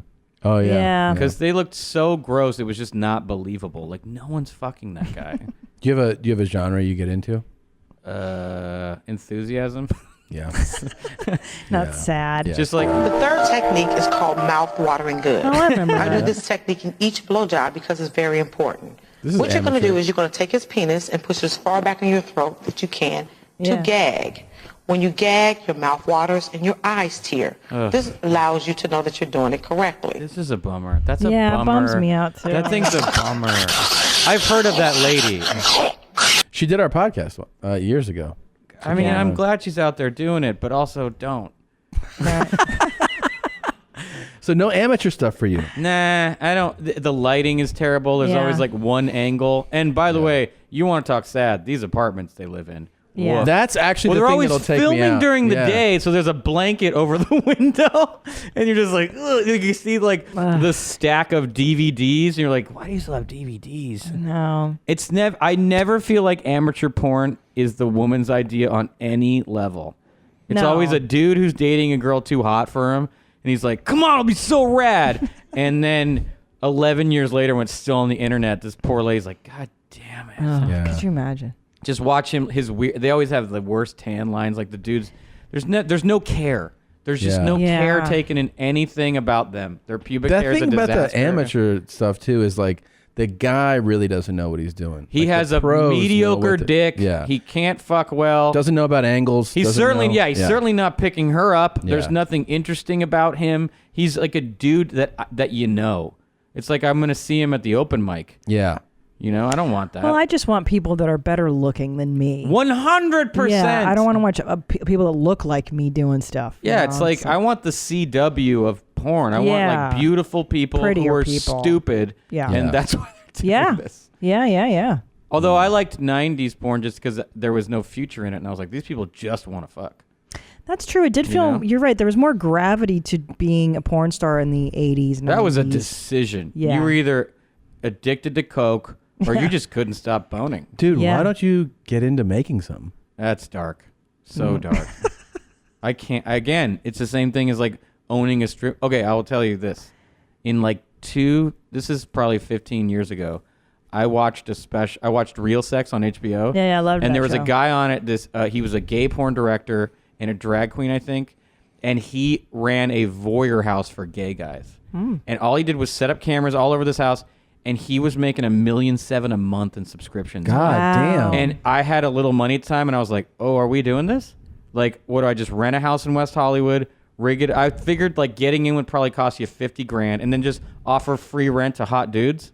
Oh, yeah. Like, hello. I want you to do this now. I think probably that ship has sailed because no one pays for porn anymore. Oh, but he that's said he's like our subscribers, because you could type in what you want the guys to do. He's like, they don't even want to watch them have sex. They're like, take off your socks, take a shower. Like simple things, like real life stuff. Oh, wow. That's and I was like, this interesting. feels almost victimless, and I would love that money. Yeah, of course. But directing like porn, like, hey, could you do it again and like look more scared? Like that seems like. Then you're like, I'm going to come in my pants while directing this. What qualifies as porn now? It's like fucking. It just seems like evidence and like a long running investigation. I refuse to believe this many people want incest porn. Yeah, that is a huge genre feels like right now. It feels like I think there's like in my head there's like a meeting of like what kind of porn should we make of the industry, and they're all like, how about people boning who are attractive, and everyone's like, good idea. And then I feel like there's one guy's like, brothers and sisters are like, ugh. Yeah. Like, hey Scott, relax. But that's gotta he be. won't shut the fuck up. But I wonder, it's got to be popular. It's gotta be really popular. They release those things. Usually there's like a report.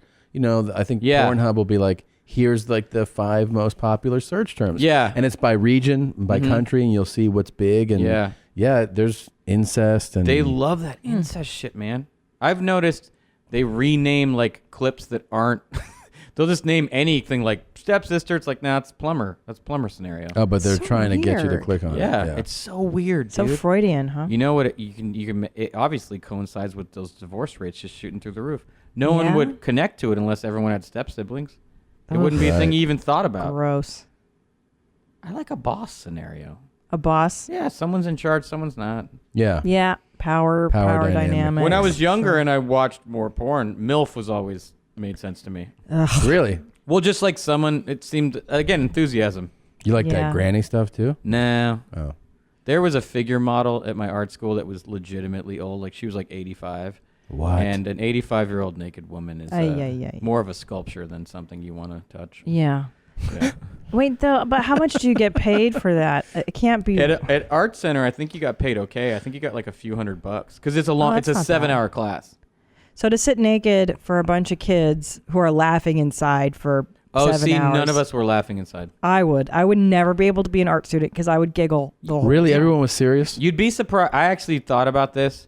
I noticed even some of the models were beautiful people. I never once got aroused because my brain can't try to figure out how to draw something and think about it sexually at the same time. It just doesn't happen. What about cocks? You see some nice cocks? Oh, yeah. I've told this story before, but it was a long time ago. There was a guy who modeled at Pasadena City College. He was a dancer. His name was Shadow. And his dick was, no joke, 11 inches soft and like a Pringles can. Jesus. Like one time, there's a lot of older women who take like figure drawing classes at junior colleges. One time a woman came in late and saw Shadow's dick and dropped her art bin. She was like, ah! It was, I would tell my friends about it. I was like, there's this dude, and they didn't believe me. So one day I just drew it to scale and like brought it back. I was like, here it is. And they were like, like it was unusably large. Yeah, that's what I'm thinking utility wise. And I'm almost, I don't believe Shadow was straight. Well, he was rail thin. Like he was really cool looking. He had like really long dreadlocks and wore like these cool scars. And he had this cool like cane he would kind of stand on, then lean up. But this thing was shocking. Oh, like, weird. So it was a black guy with this big dick? Yeah. It was shocking but again, like really impressive. But it wasn't. It's just you're really just drawing shit. Did he ever do that thing where he like smacks it in the other hand? Or he's like, no, but he fell asleep once and it moved. Really? He was doing a laying pose. Aww. He was doing a laying pose. It didn't like get hard, but it moved for sure. Aww. And you know, I was like a lizard. I wasn't close enough, but I bet you could hear it. It sighed. Yeah, just like you heard, just like a. Did people fall asleep a lot when they're getting drawn? Only if they're doing like a laying pose. Like sometimes you do like an hour long in a painting class. You do like a long pose all day, like a 3-hour pose. So that's gotta really be a pain. Figure modeling is incredibly difficult. Like people don't. I think a lot of people try it to stay in the same position. First of all, no one can stay in the same position for more than 20 minutes. They always move a little. So you gotta hurry up and get the hard parts like the face and shit because they're going to turn. But like a long pose, they always picked a position that was basically sleeping. Because you can't stand in one position for 3 hours. Your body gives up. And these people would fall asleep in the laying pose. They'd fall asleep, a lot of them. I mean, you usually do like 45 minutes or like 30 minutes and they get like a 5-minute break. But still even that. But they would get in a position that was really comfortable. God, I would be nothing but sleep. They'd be like, come on, man. Oh, yeah. Hey, Tom. Yeah, Jesus. Tom. And they're like, you're snoring. Everyone's fucking... Oh, yeah. Oh, the snoring. Oh, the snoring, oh, yeah. my God. Yeah. Would you hear snoring sometimes? No, no one ever... Oh, wait. No, yeah. There was one old guy. He looked like Santa Claus. Yeah. And he would nod off and snore. It was pretty cute. Yeah, that's me. I'm young Santa Claus. But he was such a beloved figure model because of that big beard. Yeah. He was so easy. It made him so easy and fun to draw. What was his package like? It wasn't good. It wasn't good. There was only 2 guys. No, there was 3 guys with decent packages. There was Shadow. Shadow. But he didn't model at Art Center, which was kind of a bump. Didn't he? He head modeled at Art Center, not figure modeled. There was a professional ex-dancer who was Latin, and he had a good piece and a great body. Yeah, and then there was a guy that kind of looked like a bodybuilder, and he had a decent piece. He was a good. Those guys were all really good figure models. Now I go to like a figure drawing workshop. There's never any dudes because I think it's all chicks. And it's all women who are like kind of dancery looking, and I think it's because they probably pay like $100 and like. You kind of don't want a guy in the room who take $100 for getting naked in front of everybody. That's true. He's probably literally insane. Yeah. So I'm tired. I would like to go in there and just get on my knees, bend forward, and spread the cheeks and be like, draw that. I mean, you'd have to hold that for like 7 hours. It's amazing the lack of weird things that happened in a room with someone randomly naked. Really? There was only one. When I was in school, there was this guy who was autistic, but a brilliant artist. Like he could draw crazy good. And he was a little strange. And I guess he was staring at the model just like in a way that was weird, like in between poses. Like and she was like, please stop staring at me. Oh, really? Yeah. And so he was a weird dude. So he put a bag over his head and cut like eye holes in it. And then they had to kick him out of school. Yeah, that doesn't sound good. This is one of the students? Yeah. Jesus. But to watch this guy draw was amazing because he would like, so he'd be drawing, there'd be a figure model there, and he would go like this, but he wouldn't be touching the paper. and then you just go boom, and it'd be like the perfect line. Like he'd be like, it was like watching a sword fight, and you'd watch this dude draw, and you could nail it. It was incredible. Damn. But then he put a bag on his head and had to leave school. But he was just creepy. He was just a little off. Yeah. Sounds like it. Yeah, and he could really only figure draw. He couldn't like do other stuff. There was a lot of like, art school's full of people that are a little left of center. Yeah. But whatever. I wish I could have done it. Thank God I have there's so to much pee for us. really bad. You do? Yeah. All right. I drank so much water. You wouldn't know what that's like. Oh yeah, here's another empty one. It's not another one. That's the same one. Empty. It's the same one you just. You had emptied. like 2 ounces. You're like, I gotta pee. Me, I drink like 20, and I'm like, well, my body's just getting started. I think I tried not to drink water because I don't want to be going to the bathroom all the time. I know, but you have to hydrate. Kevin, where can people see you? The Comedy Store. I'm there every weekend. Are you there this weekend? No, I'm with Whitney this weekend in D.C. Oh. She's taping her special. You're gonna open the special? Yeah. Oh, that's awesome. Yeah, it should be fun. Congrats. Yeah, That's awesome. Are you guys doing any like shows like the night before, 2 nights before? There's like a run through the night before the taping, but I think everything's sold out. Some Whitney Cummings. so fans shit. exciting. Yeah, sure. She got fans. And then after that, always at the Comedy Store. Okay, Yep. real nice. I'll be inside you. Show some respect. Oh yeah, store. You can find me on social media, Kevin G. Christy. Hilarious comic. Go see him at the store. Go see him anywhere. Seriously. See me at the You're the market. best. No, anywhere you can see Kevin Christy, you should. He'll draw your dick in the my checkout God. line. Yeah. If you bust out your cock, I will straight. I am. Why do you think this? Look, I brought a sketchbook in case the cock popped out. did. I thought you could draw the whole staff's dicks here. Oh, okay. That's a great idea, Dick Detective. Yeah. Oh, and by the way, if there was a lineup, I could pick Shadow out to this day, and that was 20 years ago. That'd be a great idea. Wow. You know, if we could put a call out there to Shadow. Dude, I've mentioned him before. I wish I could find him. How old was he then? He was probably in his 20s. Oh. So he's still out there. He's probably slanging that thing around. I mean, there's no way he's not in demand in some region because of that magnificent. And his body was incredible. He's probably 6'1", probably weighed 120 pounds. God. And 6 pounds of it was dick. And he was so nice. Would you guys talk about it in breaks and stuff? Like, Shadow, man. Jesus. My friend Travis went to junior college with me, and we were like, dang! Like, it was like, dude, How could are you you not talk about his dick? Yeah, it would be like if there was a fire in the middle of the room and not Yeah. mentioning it, like someone just like lit off some M80s. Duh. Like, how do you not notice that Shadow shit? cock. You're a hater if you don't mention it. True. That's true. If you don't mention it, you're a hater. Yep. Like, hey, we just saw the most beautiful piece we've ever seen. That guy's telling John Holmes to take a seat. Okay. Yeah. Okay. Shadow. I mean, you basically, Shadow. you realize you're telling, like, you're setting the scene for stories to be told for generations right now. People Yeah. are out there, like, licking their lips thinking about Okay. Shadow. I gotta pee again. Did I mention that? All right. Just picture in Puerto Rican. Kevin Christy, everybody. Thank you very much for Kevin. Bye. Kevin. Thank you, for coming, Kevin. Kevin. Thanks for coming in my cum, Kevin. We'll be back to talking about farts and dicks after this quick break. And we are back, and this is a real treat. I've been wanting to plan this for a while. We are joined now by comedian, writer, actor. He does it all, Jorge Perez. Hey. Hey, what's up, my boy? What's up, dog? Thanks for coming over. Thanks for doing this, man. Nah, thank you. I'm excited. We've been running into each other for a while. Yeah. You hooked me up with a gift last time I saw you. Yeah, how'd you like that? Yeah, that's live, man. Yeah. It was pretty. Well, what's the gift? I mean, why don't you tell her about it? I gave him weed, and it was called puppy breath. Because like when you smoke this weed, everybody's like, "Oh my God, your breath smells so good." Oh. So it's my boy BZZT, Bzz, and it's solid. That's the weed I smoke only. Really? Yeah, exclusive. Yeah, that first class canna. That's it. That's it. I like it. Yeah, I don't fuck around when it comes to weed. It's like Whole Foods for me. I only buy the organic shit. Yeah. Yeah, fuck all that. Fuck that, man. Are you you're doing shows all over now, right? Yeah.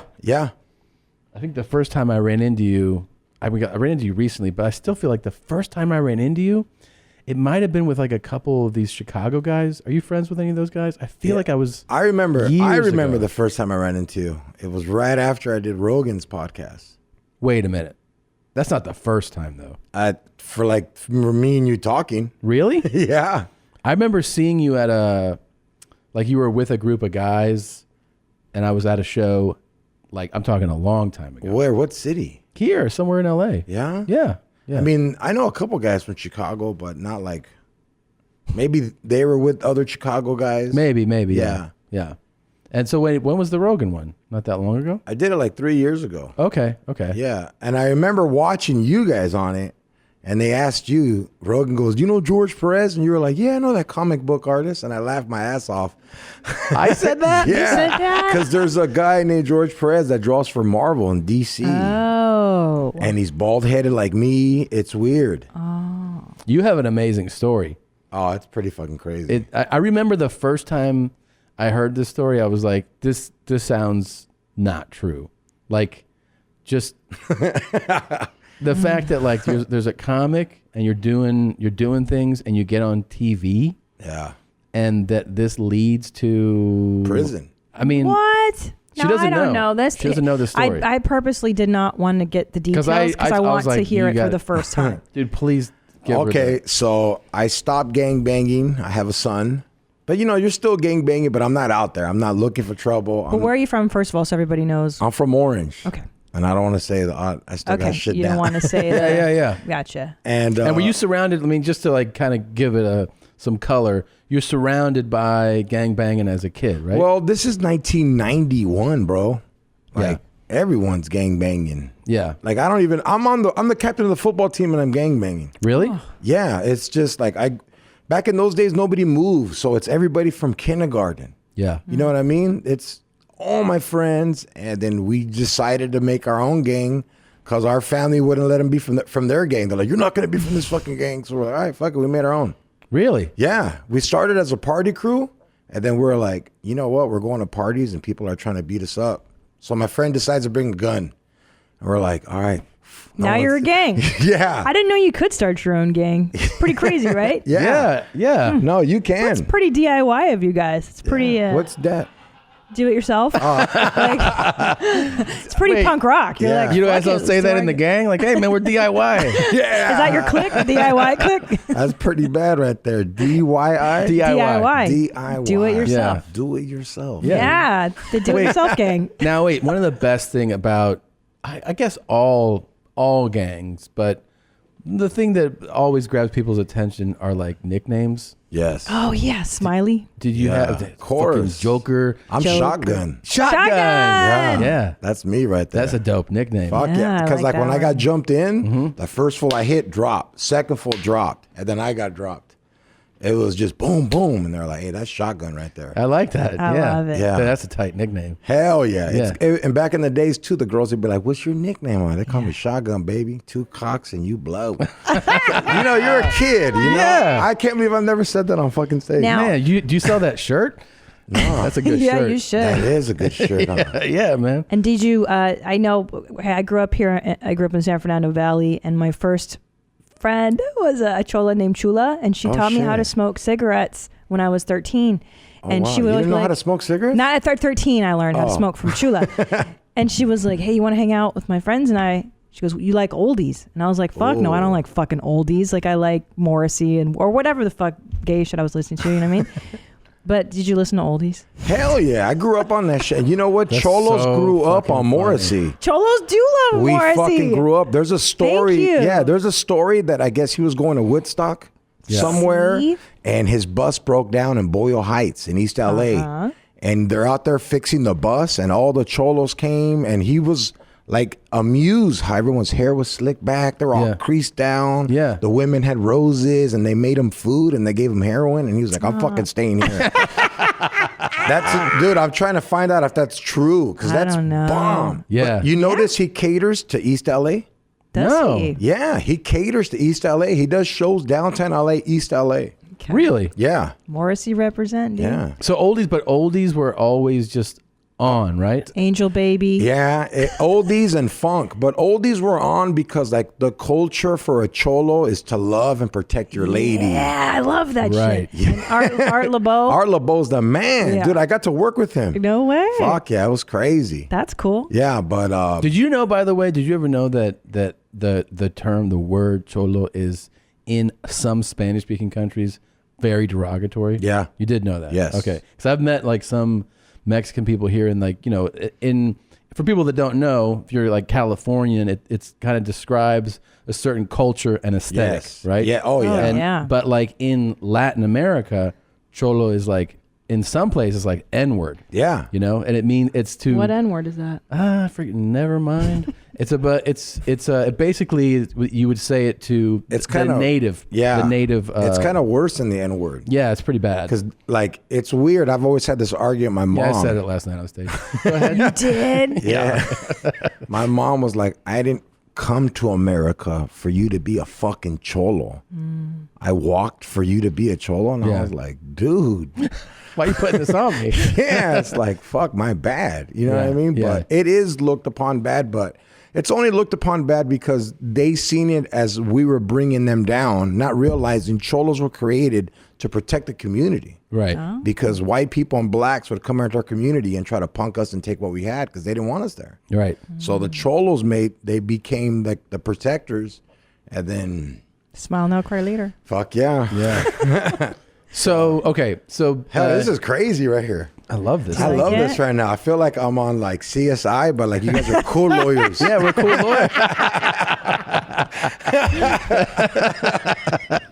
So, all right. So you're in this, you're growing up and you're in this school in this area where you guys are like, we're our own gang.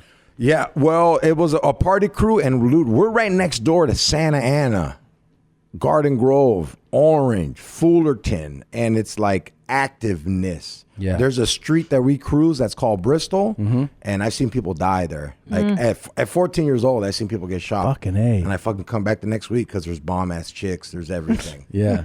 And yeah, bro, that was the lifestyle. And then boom, graduated high school, became a construction worker, did telemarketing. I did all kinds of shit. I bet you were you a pretty good employee, like when you signed up. Fuck yeah. Yeah. Because I'm just like, show up to work. You know, we have those comedic skills that we didn't know about. Right. So I didn't know back then. I was the guy at work that was like kind of poor, so I had to make fun of you because I knew you were going to make fun of me. I had borrowed shoes on. This is my tools. Yeah, yeah. So fuck yeah. But you showed up on time. Oh fuck yeah. Yeah, dude. I called early today. I suspect. See, I already suspected this though. Yeah. Yeah, because you have that thing where I believe that you're going to do what you say you're going to do. Oh, I will. Yeah. I believe it. Fuck, that's crazy how you asked me that. I felt like you were asking me to kill somebody. You're like, you know, George, Yeah. I believe you're going to say what you do. Well, actually, off mic, I want to talk to you about something. Don't trip. But Oh my listen, God. see? He's a good guy. Don't Yeah. Now, all right, so I'm trying. homie. So how soon after, like, you're working in construction? You're I doing do this? construction. I got 2 kids now, dog. At this point. At this point. Okay. You have 2 children? How old? I have 4 now. How old were you when you had your first? 18. Damn. Yeah. So now I got an 18. I'm 19.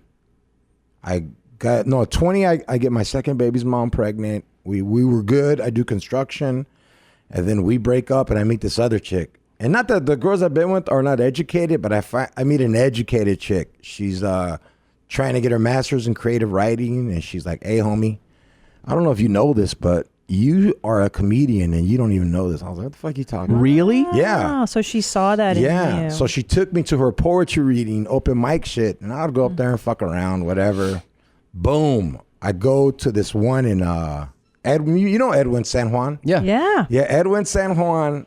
I finally go to a real underground Latino comedy show. You know what I'm talking about? Yeah, yeah. It's a Wednesday. There's 300 people, all gangsters. And it's weird because like that was the last time I hit up people at a comedy club. I remember being there going to fools, "Hey, where you from, man?" They're like, "I'm here to watch comedy." And I was like, "Oh, my bad." Like, right, not here, man. Yeah. So I go on stage. Jeff Garcia's up there doing a Your Mama joke battle. I destroy him. And Jeff's With like, the hat. yeah. Right? He's like, "Hey, what's up, Doc? Yeah, You're what's up, pretty fucking Doc? funny, eh?" Yeah. And then he tells me, "Hey, homie, you wanna start opening up for me?" I was like, "What's opening up for you?" off the bat? Yeah. Oh, wow. Yeah. And boom, now like I don't do improvs, but I'm doing other spots. And by the way, did you have like a Rolodex of your mama joke? Oh, I have them on point to this day. Really? What's To your this favorite day. one? Your mom is like a piñata. You gotta be blindfold before you hit it. That's Is that cool? Good. Yeah, That's for great. sure. Yeah. All right. I feel like a weirdo saying that to you guys. No, that's perfect. Oh, there's no man. filters here. There's no Okay. boundaries. No. Oh, there's say whatever the fuck you want. nothing. Oh my, Fuck we have a yeah. fart mic. You can fart into a microphone if you want. shit. Just let me know. Yeah. Oh man, This is an award-winning. the podcast. last time I farted into something, it was a vent in prison. No, But we'll anyways, get there. Yeah. Yeah, we're jumping ahead. So, Love this okay, shit. we're gonna go now. Boom! I'm doing comedy for like a year and a half. Wilmer Valderrama spots me at the Laugh Factory Latino night because I'm riffing on fools in the crowd. I don't have material yet. I'm trying to find material. Yeah. So I'm riffing. You know, I don't even know setup, timing, none of that shit yet. I'm new. They just threw me in this shit because I'm quick. Right. So I do MTV Your Mama. Oh, I remember that show. Yeah, and I'm winning. So I'm in like the last Wow. round now. I'm DJing at a strip club now because I'm doing comedy at night. So I DJ at a strip club in the daytime. It's a fucking Friday, 6 o'clock. I'm off work a half an hour. Out of nowhere, the fucking gang unit comes in, kicks the doors down at a fucking strip club, and I'm DJing. And I don't even dress like a gangster no more. I'm wearing like a Dave Chappelle. I'm trying to dress like Dave Chappelle. Remember I used to wear those ones on a Chappelle show? Yeah. Like the jogger shit. Yeah. And then like they're like, "Where's Jorge Perez?" And I'm just sitting there going, "What the fuck is going on?" You're that startled by it. Yeah. You're like, what? Yeah. And then my manager's like, "He's right here." I'm Oh, like, fuck, dude. This guy. That's who you want. Oh, no. so I get locked up. How quickly when you get locked up do you know why you're locked up? Right? Because at first you're Well, like, they tell you why. Right you know? away? Yeah. You know what? Like, see, I'm not she charged still of a doesn't crime know yet. what the story is. This is Now, my hold on. favorite How part. old are you? Just so I have context. You're 22. 22. You have 2 children at this point. Yes. 2 baby mamas. Mm-hmm. You're working your day job, and you're in showbiz. You're on a TV show. Yeah. So you're successful. No, we don't even now. know if it's gonna make it yet. This is we're shooting Oh, it. it's pilot. It's kind of not the pilot, but it is. Okay. It's like it's weird. Okay, so you're on your way. You're living your life. You're going. Yeah, exactly. Wow, thanks for reminding me. No, because it's kind of like, fuck, I do remember. Like, yeah, I remember. Like, I wasn't gangbanging or nothing. How long had it been since you'd been gangbanging? It's been like a year and a half. I mean, I'm still in the streets, but I'm not at the parties and stuff like that. You know? And yeah, it was weird though, because when you go to the county, you go to the county first. No, what happened? They take me and they interrogate me. Oh. Yeah, you're like, hey, you see this guy? You beat him up. I beat this guy up at the park playing basketball. I kicked his fucking ass. Like, kicked his ass. Like, I won't. You see that scar right there? Yeah. Yeah. I kicked his fucking ass. This is from playing? Were you guys Yeah, we're playing ball, ball and I'm real good at basketball. Okay. Real good. And I was clowning this fool. You know, I could talk shit. Sure. So you're getting scored on, and this fool swings on me and like misses. And I remember just like body slamming, punching, all kinds of shit. Fucked him up. Like so bad that people were like, just get in your car and get the hell out of here. Oh. So that's what I'm in here for. And I'm just going, you know how you sit in your head thinking you know everything? Yeah. Man, these motherfuckers don't got shit on me. Eh? This shit happened 4 years ago, maybe 3 years. 4 years ago? Yeah. Yeah. He didn't know who I was. And no one at the park was going to say shit because I was a bad motherfucker back then. Yeah. They were like, hey, homie, we don't know who did it. You know, money talks and bullshit fucking walks. Somebody fucking came through. This was a rumor that I heard that some punk ass fool I used to kick it with that I boned his lady. You know how fucking guys are. Oh, he boned my lady. Fuck him. He should get locked up. Gives my name up. The guy sees me on TV on Yo Mama. The guy that I beat up. No. So he's on Yo Mama, and the guy's like, that's the guy that kicked my Fuck ass. up. It's your worst nightmare. But here's the thing, man. It's 4 years ago that you beat this guy up. How can he be sure he can positively ID you? Do you know what I mean? You change in 4 His years. sister's DA. Oh. Riverside. His sister's DA? Yeah, Riverside. And it's not in mine, but you know, they got connections. They talk. Of course. You know what I mean? So, you know, imagine you're the judge and you look it up and you're like, oh shit, this guy already has 2 gun possessions. Oh, tagging, fucking curfew as a kid. Oh, it was almost in juvenile hall. So they're just like, yeah. So, you know, I didn't lawyer up or nothing. Oh, no. I was just like, so what's up? And they were like, well, you're going to go to the county and you got to go to court. And You know, my family works. They got money, but I've never asked them for nothing. So I call my brother up. Hey, dog, I need to get bailed out. I'm doing real good in my life right now. I'm not even done filming MTV Yo Mama. We're not even done because we were still going to do season 3. This is season 1. So, and he also must think at first when you call, like, you just did some shit, but the irony is that you hadn't done some shit in a while. Yeah, it was funny. I remember this cholo told me, "Hey, homie, you got time for doing time." Yeah. And I was like, "Fuck!" So now I'm out of court and I'm fighting this shit. Now I lawyered up. I'm fighting it, and I just filmed the Showtime special with Joey Diaz. At this time? Yeah, as I'm fighting this. Now, the stress of that? Did you sleep at night? Of course, but I'm just not thinking. I have so much other shit going on in my life. So wait, your brother did bail you out? Yeah, my brother bails me out. And then you get a lawyer? Yeah. And then isn't this basically a case of a guy being like, that's the guy? Like, that's the evidence, essentially, right? Yeah. And then what does the lawyer tell you is the... Well, the lawyer's like, check this out. This happened at the area your gang hangs out. You're known for playing basketball at this park. Oh, fuck. You know, it was by my house, kind of where I grew up, and it's all bad, bro. So it's like he's like plea deal, like is that what he? Well, this is where I fucked up. The guy was like, "Look, man, I remember one time he's like, hey, we're gonna give you 8 years." Oh. Because I broke his eye socket, so it's a great bodily injury. Adds 3 years. Fuck. Excuse me. And I'm just going there like, can I just do weekends? Right. Like I got to film a TV show, bro. Yeah. I'm busy right now, man. I was like, you know what? Fuck Showtime it. special. You know, you talk to other gang members that don't know shit, and they're like, hey, homie, just take it to the box. At the end of the day, they're going to see the evidence is low, and they're going to offer you 3 years. Take it and do halftime. And I'm like, let's see what happens, you know? So my lawyer's postponing it. Finally, it gets to the point where the judge is like, look, 3 years. I can't give you half, but I'll give you 80%. And the lawyer doesn't even know I'm a comedian now. I do charities and shit. So I fire this lawyer. I get another lawyer. I'm going to win. Nope. I lost. What was it? It was July 16th, 2009. No, 2006. I got out in 2009.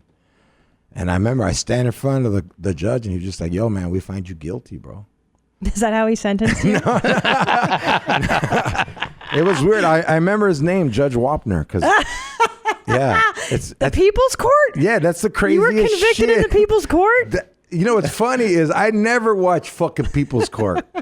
Until I told someone else, they said the same shit. And I remember like, fuck. So when they say you're guilty, you don't get a sentencing. They don't sentence you that yet. You go to a sentencing trial next. Oh, fuck. So the stress of it, you don't even know how much your life is ruined. You have to wait for the next fucking thing? I want to understand this. So for Judge Wapner's thing, was this a jury trial? Yeah, jury. So you did a full trial. Full trial. Fuck. And was your defense? I didn't even go up there. But did your lawyer say like that wasn't him? Is that what the defense was? No, the defense was look, George plays basketball a lot there. George did not do this to this guy. He might have, because I told that look, we got to be honest, dog. At the end of the day, the judges how I look at it, judges look at you and they're like, if you're a fucking liar, we're going to lock you up. Right. And I wasn't lying. I told that I'm not going to sit up there. I can't lie like that. Like, right. Yeah, I didn't do that. Like I would have laughed. Yeah. You know what I mean? Because of my sense of humor. Sure. I would have been like, but the defense was George plays there a lot. He goes there, but that's not, he didn't. He didn't do it. Look at him. He's now he knows I'm a comedian. Right. He knows I'm a good dad. You know what I mean? Yeah. Like, dude, he's not even owing child support. Like, what the fuck's going on? And then all these letters, I had everyone write letters because when you fight it, I had a lawyer so I can fight it out. Now that the judge said you're guilty, they put me in jail. So now I'm in jail and I can't fight this and I'm waiting for sentencing. Fuck.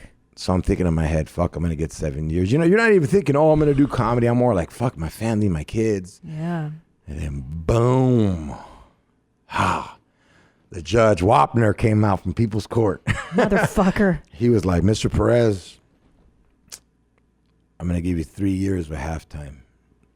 He's like, you know, you look like a lot of good people came and spoke for you. You know, it's weird because I wanted to cry, bro, but there's so many other inmates there. Like, if I cry, I'm at the answer to that shit. Yeah. So I'm just there like, fuck, yeah, you know, happy as hell. You know, dude, at this time, I got my girlfriend pregnant. Like, she's pregnant with my daughter. Wow. I wasn't there for my daughter when she was born, bro. Like, I'm going through shit in my head right now. And then, boom. So that means 3 years with halftime, meaning you're year and a half. Year and a half. I'm thinking I have a year and a half. Right. Yeah. And then what happens though? So now you wait in the county, and then it's this thing called the chain. The chain is when they chain you up, they put you on a bus, and they drive you to Wasco. And they got a prison up there in Bakersfield. It's called Wasco. My heart is pounding. I have so much anxiety for you just hearing The this. fucked up part. Horrible. I caught the chain Christmas Eve. No, they can't even fucking let you have Christmas. Yeah, because I'm locked up by my house, so my family's gonna come see me on Christmas. And I was like, but fuck it, you want to get there? Because when you get to prison, it's different. The county, I'm in a jail cell 23 hours a day because I'm a high risk inmate, gang, all that bullshit. So now when you're in prison, you get to walk around. But we're gonna get to that. Yeah, it's fascinating. Fuck, I need a drink. Yeah. Do you want some beer? You want a beer? You ever hear these? You know what? Let me get a beer. Have a beer. You know, you ever hear these? Remember those cholos that were gangbanging in Syria? Yeah. And they were like, they went there just to fight. Are you serious? Yeah. Right here, homie. It's morning.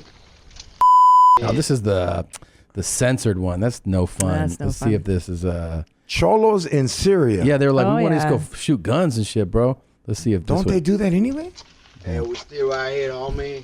It's fucking morning. Fucking. You got the enemigas right there, homie.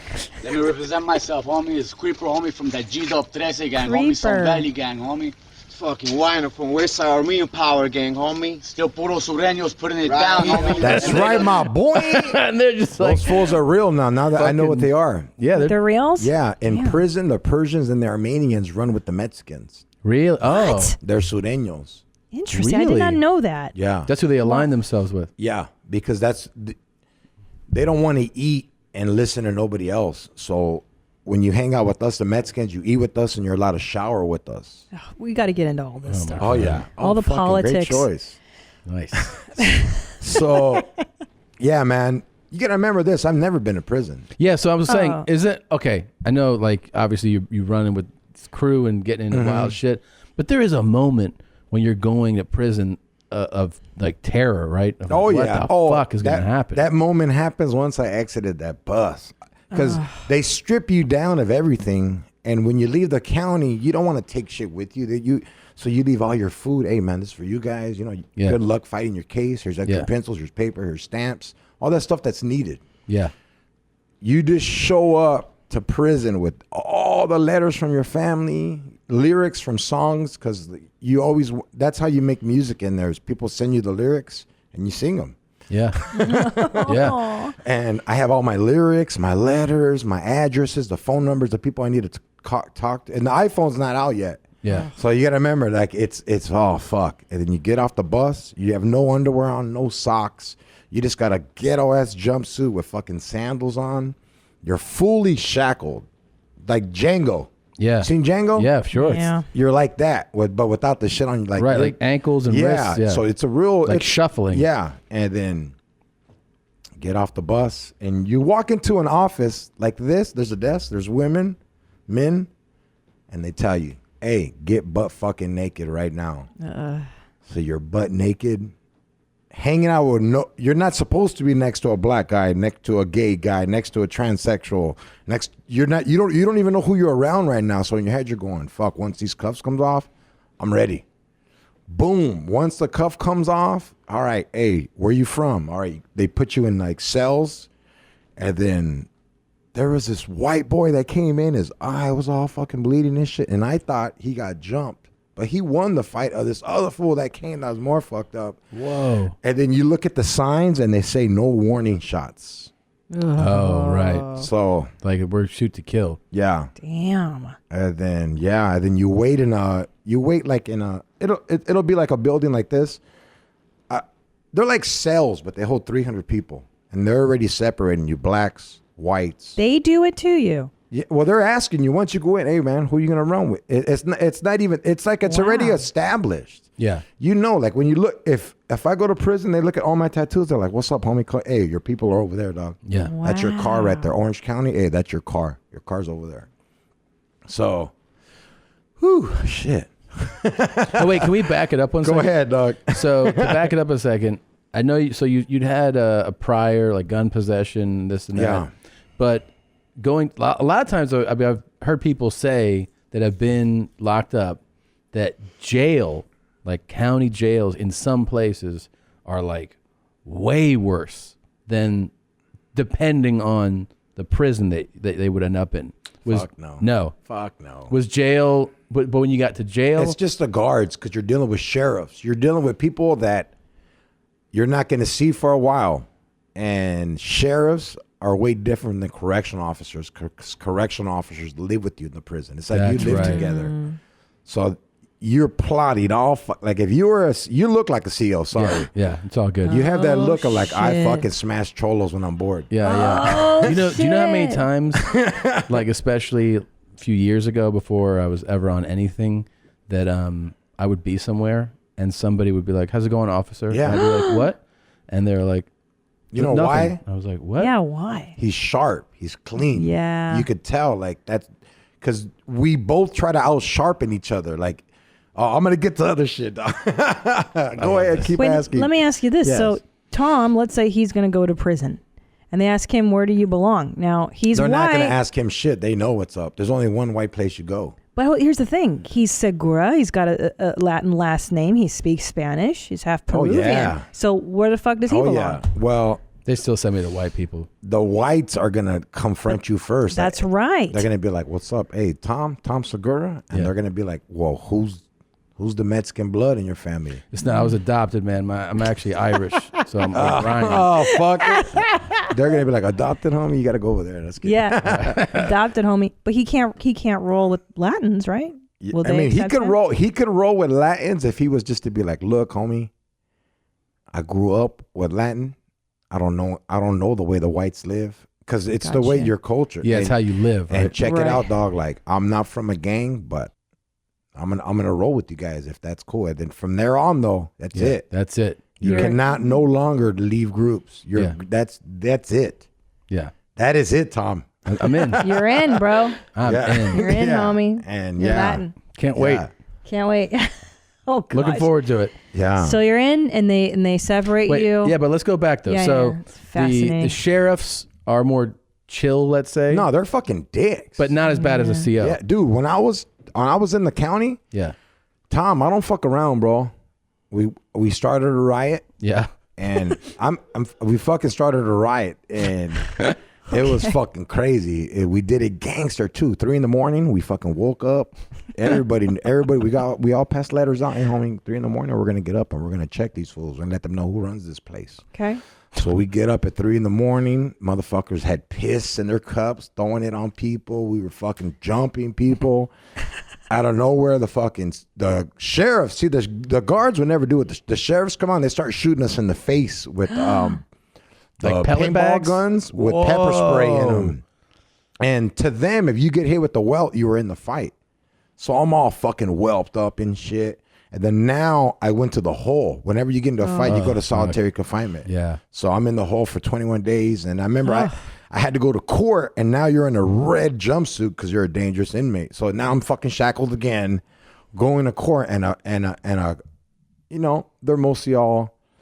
I'm not racist towards white people. I'm racist towards white cops because of Yeah. what I've been through. Sure. You know? And I just remember this young ass fool all roided out was like, "Oh, you're one of those motherfuckers I was in that riot, huh?" And I was just like, man. You know, I'm not allowed to talk to the police, so I didn't answer him. So I'm fucking cuffed and shit. This motherfucker kicks me. And I fucking fall forward, and like I have to get up and defend myself. And I remember getting up and I defend myself. And then the other homies were like, hey, dog, nah, they're going to give you more time, dog. Just chill, relax, dog. We seen it. You did yours. Just chill, dog. And I can't wait to find that fucker. I hate it that I'm successful now, though. I hate that I'm successful because I want to kick his ass, but I know the consequences. Yeah, you don't want to do it. I just want to see him and be like, hey, man, you want to have a talk? I just want to roast them. Yeah. See, that would be more satisfying. Yeah, I'd feel that way about the jurors that put me away. Like when you looked in their faces. Wait, you just said you didn't go to your... I did it. Yeah. I did it. So you didn't in my feel head, I was like, fuck, Like, I'm not mad at none of them. I'm not mad at the judge. They have a job to do. Like, this is what I learned from prison. Hey, man, I fucked somebody up. I did time. It's finally over with. Right. Like, I feel free. And was that guy that you beat up, was he in court every day? Was he like one of those? Hell yeah. With the breathing machine. With a breathing machine? Yeah. That's what the fight ended up. He didn't need one. He was just. He was being like. Oh, he was trying to get paid because he seen me. He was this fool's balling. Oh fuck. Oh man, I want to find that fucker now too. Damn, Tom. Yeah, Christina got me looking for people. Yeah. They're gonna play this at the next trial. You guys give that ratings went up. Thanks, George. Thanks, George. We'll send you suits. We're gonna have to re-air this. When you get sentenced. Okay. So sheriffs obviously can be dicks, but COs are a different level. Well, right? we're not allowed to talk to them, but they're more respectful. Who is? The correctional. We're not allowed to talk to no police, but the correctional officers are more like, hey, good morning. Hey, okay. How you guys doing? Hey, you guys need an extra towel because they know. Do you respond to that though? Yeah, Okay. of course. Okay. Well, whenever you talk to a correctional officer or a sheriff, you have to have another person from your crew with you. Every race does that. Why do they do that? Because you're not snitching. Oh, I got you. I got you. Say you were a cop, I could just walk up to you and be like, yo, man, these fools are going to stab me. Yeah. Don't look at them, but look, I saw this is going down. Right. I'll talk to you later. Right. Hell no. God. So you always have someone else with you. Always, because you're protecting. And then you ask for permission. Hey, you know what? My bunk has ants and shit. I kind of need a spray. I need to go ask the cop for something. All right, go ahead, homie. You're allowed to. Boom. And then you go with someone. Got you. Oh, wow. I never knew That's this. fascinating. Yeah. Oh, it's great. Wait till we get to prison. Let's go. Yeah, okay. So now they give you a big old laundry bag, like a Navy style one, and it has your blues. Your blues is the pride. You got blue new jeans, a shirt like this one, and your Bob Barker shoes. They give you these slip-ons that are fucking ghetto as fuck. Yeah. You remember the shoes, nipper slippers? Bob Barker, dude. Yeah, Bob Barker. He has prison clothes. He sells for prison. Yeah. Really? Yeah, called the Bob Barkers. Yeah, they're bad. They're vintage now. Really? Yeah. Now prison has its own thing called PIA. Prisons Institutional Art, and they make all the clothes for all the prisons. Wow. Yeah, it's money, bro. Yeah, money. Yes, money. it is. So this is weird now, Tom, because like I've noticed my paperwork, they got me with the killers because of my record. And Wasco D4 is considered, now it's the whole. But when I was there, it was like, oh, fuck, it gets crazy now. So now we leave this building, and it's dark. This is day one still. Yeah, this is day one. And so you know you're going to your peoples though. At least that. Right? No, I don't even know that. You don't know that yet. No, I don't even know where I'm going. Like, if I was an inmate that wasn't crazy, they would have put me in the dormitory, where I would have been around 100 people, relaxing, talking. Hey, what's up? Now they put me in a 2-man cell. I knew it was coming. You walk. Fucking towers, people on gun watching you. There's cages in the hallway that are like from that ceiling, from that bookcase to that camera, the cages. And there's people in there because we'll fight those fuckers if we walk down that hallway. Now you're enemies. All my enemies are fucking in sight. No. But they're in cages. And we're walking to our, it sucks, but I used to call it my home when I'm going to go home right now. I'm walking to my home. Yeah. And it's weird. We show up to a tower and that guy's like, hey, he's like, what do you got? He goes, I got 2 fools from Southern California and I got a black guy. All right, cool. I didn't know they were going to house us together. So all the blacks are on the bottom and all the Mexicans are on top. And boom, I walk in, they're all talking shit. What the fuck were you from? Puto us and all that. And I've always known you don't say shit. You just do it. Yeah. So I'm I'm biting my tongue and I see a homie upstairs.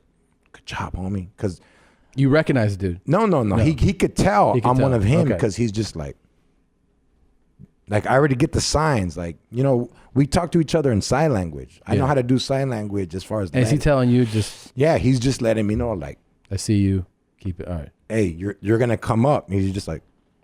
Then boom, then the guard goes...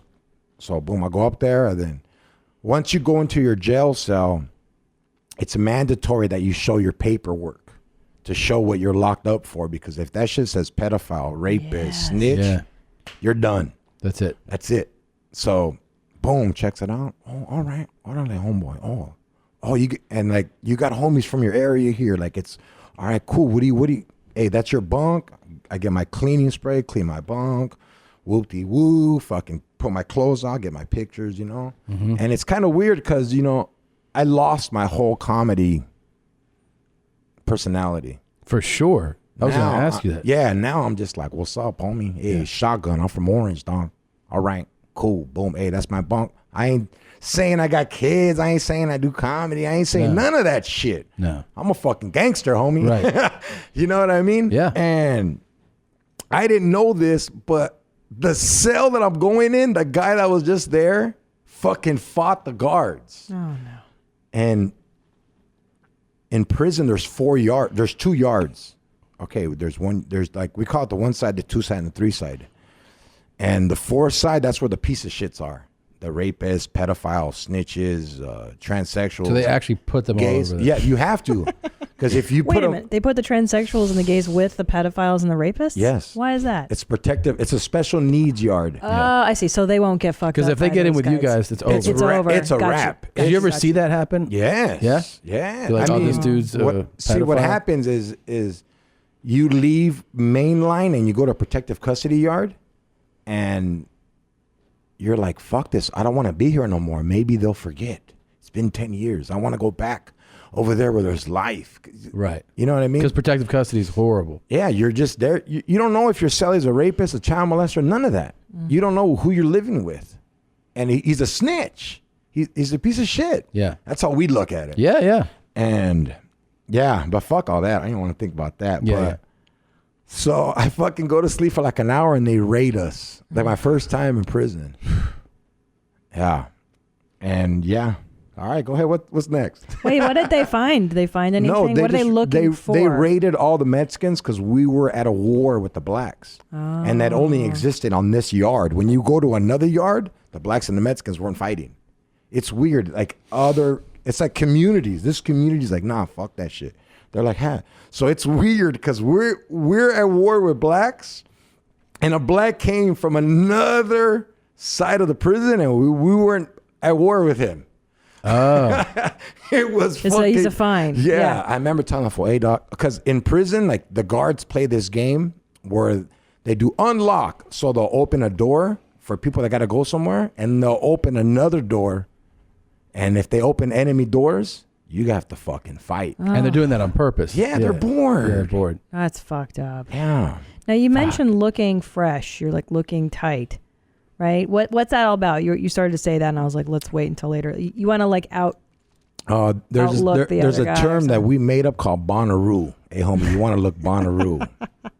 Fucking crease down. Like you want to show every other race we're cleaner than you. We're dressed nicer than you. We're tighter than you. Yeah, and cholos always have like that clean ass look. Yeah, that's what we are. We're like, hey, homie, like I'm not a piece of shit. Look at you all dirty. Yeah. And that's just how it is. It's weird. I still iron to this day. I don't even go to the cleaners. Yeah, you iron your shit. I iron my suit, anything. Yeah. Oh, it's weird. And yeah, man. That's pride. A day or let's say so you get your raid. It's like day 2. Is it slowly? Is somebody like vouching like this? Who you are? You know what I mean? Yeah, how do you make friends? Like, do you make friends? Well, it's the biggest camaraderie ever. Like once I got there was a letter that was sent. Oida, hey, this is the fool that's here. Boom, and people are like, excuse me. People are like, oh, I know people from his gang. Oh, this fool's from a solid neighborhood.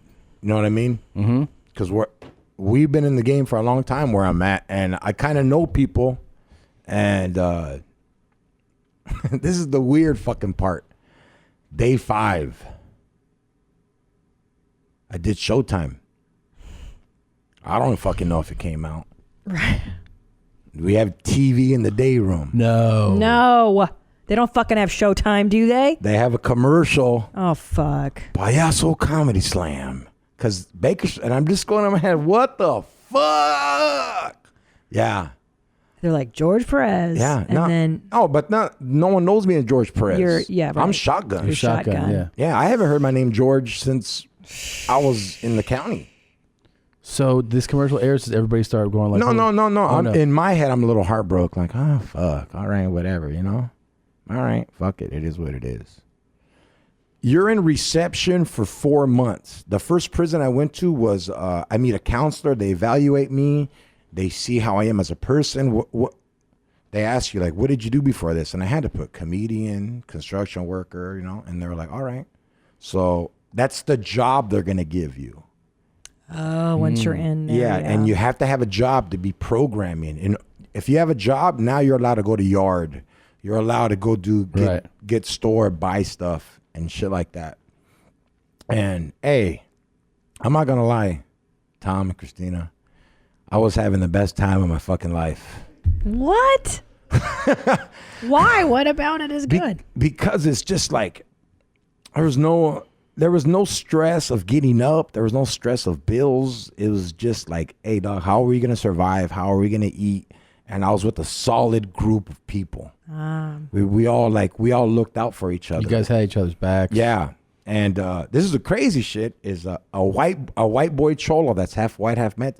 The guy that was my cellie, he got took out. He was a medicated. He was fucking weirdo. I remember he tried to scare me one time. He was like, hey, homie, at night, I fucking see demons in our cell. And I was like, well, turn the fucking light on. And he didn't know what to do. He was like, oh, fuck, turn the light on? I'm like, yeah, turn the light on, homie. We're not going to get in trouble if you turn the light on. He was just like, oh, all right, whatever. So I honestly think to this day that he told, because I was in there working out, like fucking yeah, we were just talking about that. You can get in good shape. Yeah, huh? I was in there you have to work out. It's mandatory. Is it? It's for my people, you have to get up in the morning when we wake up, like say we're in prison right now. Yeah. I'd wake up and be like, Spanson la tira. This is Shotgun from Orange saying saludos, good morning, buenos dias. You would have to say it next. Really? Yeah. Like a roll call. But the white people say it, instead of good morning, you say wood morning because they call you Woods. Peckerwoods. Yeah, so wood morning. This is Tom. And then, but see, I'm not allowed to go eat yet because I'm with high killer inmates. So they just open your door and they throw the food in on a tray. And then you got like 4 minutes to eat it and then get the tray So there's back. some bad motherfuckers in your... Oh, dude. Tom. I'm in Bakersfield. And there's a I've never ever been scared of a Crip. That was the biggest fucking Crip I've ever seen. This fool looked like, he made Busta Rhymes look little. And he was like Busta Rhymes. He was swole as fuck. He was in there for killing 3 people. Stupid ass fool. Shot someone at a club in the hallway, like in the club. This fool shot fools in the club. And he was being a very disrespectful dude. I guess other Mexicans fucking stabbed him before this. Okay. And so he decided to piss on one of our doors because when they let you out, they use the showers upstairs, or we use the showers downstairs. Don't ask me why, but the cops want to see some shit. Yeah. So, yeah, man, that was the biggest fucking dude I've ever seen ever. And you had to go like... No, like whoever had to get him, got him. And hey, I give the homies heart who did it. Because, yeah, we didn't get him. But see, the thing is if you're a threat to us, we're going to jump you. Because when you jump someone, they get you off that yard. Yeah. And you get shipped somewhere else. What did they call you? What did they call you? Like disrespectfully? You know what I mean? Who? The races. The blacks? Yeah. Oh, they would call us Mexicos, beaners, wetbacks, fucking chuntaros. What's I don't that? know. A chuntaro? That's like a word that Mexicans from America made to Mexicans from Mexico. It's like, come on, homie, iron your pants, dog. Oh, what the fuck right. you wearing that? You look like a chuntaro, dog. Oh. Yeah. Like you'd have to kind of school the foreign Mexicans on how we do it around And here. then when we go over there, that's what they call it. Hey, fucking chunta, go get some boots, homie. You're gonna fuck those pants up. Oh yeah, they're Yeah, it's kind of like we slang switch each other. Yeah, and with the Peckerwoods, call you guys anything different or no? Same Nah, thing? because we're allies. Oh, you were? Yeah, Mexicans and whites are allies. Like we live by the same code. You know what I mean? Interesting. And the Persians and the Armenians, that's what I want to go back to. So you said that the Persians and the Armenians also Power rule. gang, homie. Still puro sureños putting it down, homie. And Middle East, homie, in Syria, still gang banging, not giving a fuck, homie. Can I tell you what happened to those guys? Yeah. They got locked up in California, joined us. I wouldn't say us because they joined the Mexicans. And when you get out, INS deport you because you no longer have rights. What? If you're from a different country, like they'll take you to Russia, Africa. They don't fuck around. Get out of here. So they shot those fools to the Middle East. Oh, gotcha. And they were fucking like, what's up? Like, it was, what's up, homie? Damn. Yeah. I've seen that video. I know who they are. Those fools are with it. They're the real deal. They look like they're the real They're deal. the real deal. Those motherfuckers will blast on sight. Yeah. I mean, I think they put on a little demo in this video.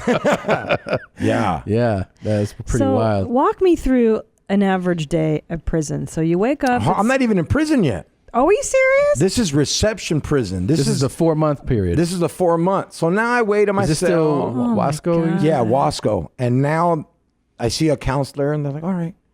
And my girlfriend at the time was real smart. And she goes, hey, if I write them a hardship, they'll send you to a prison closer to us so we can visit you. So, you know, I was with the smart chick.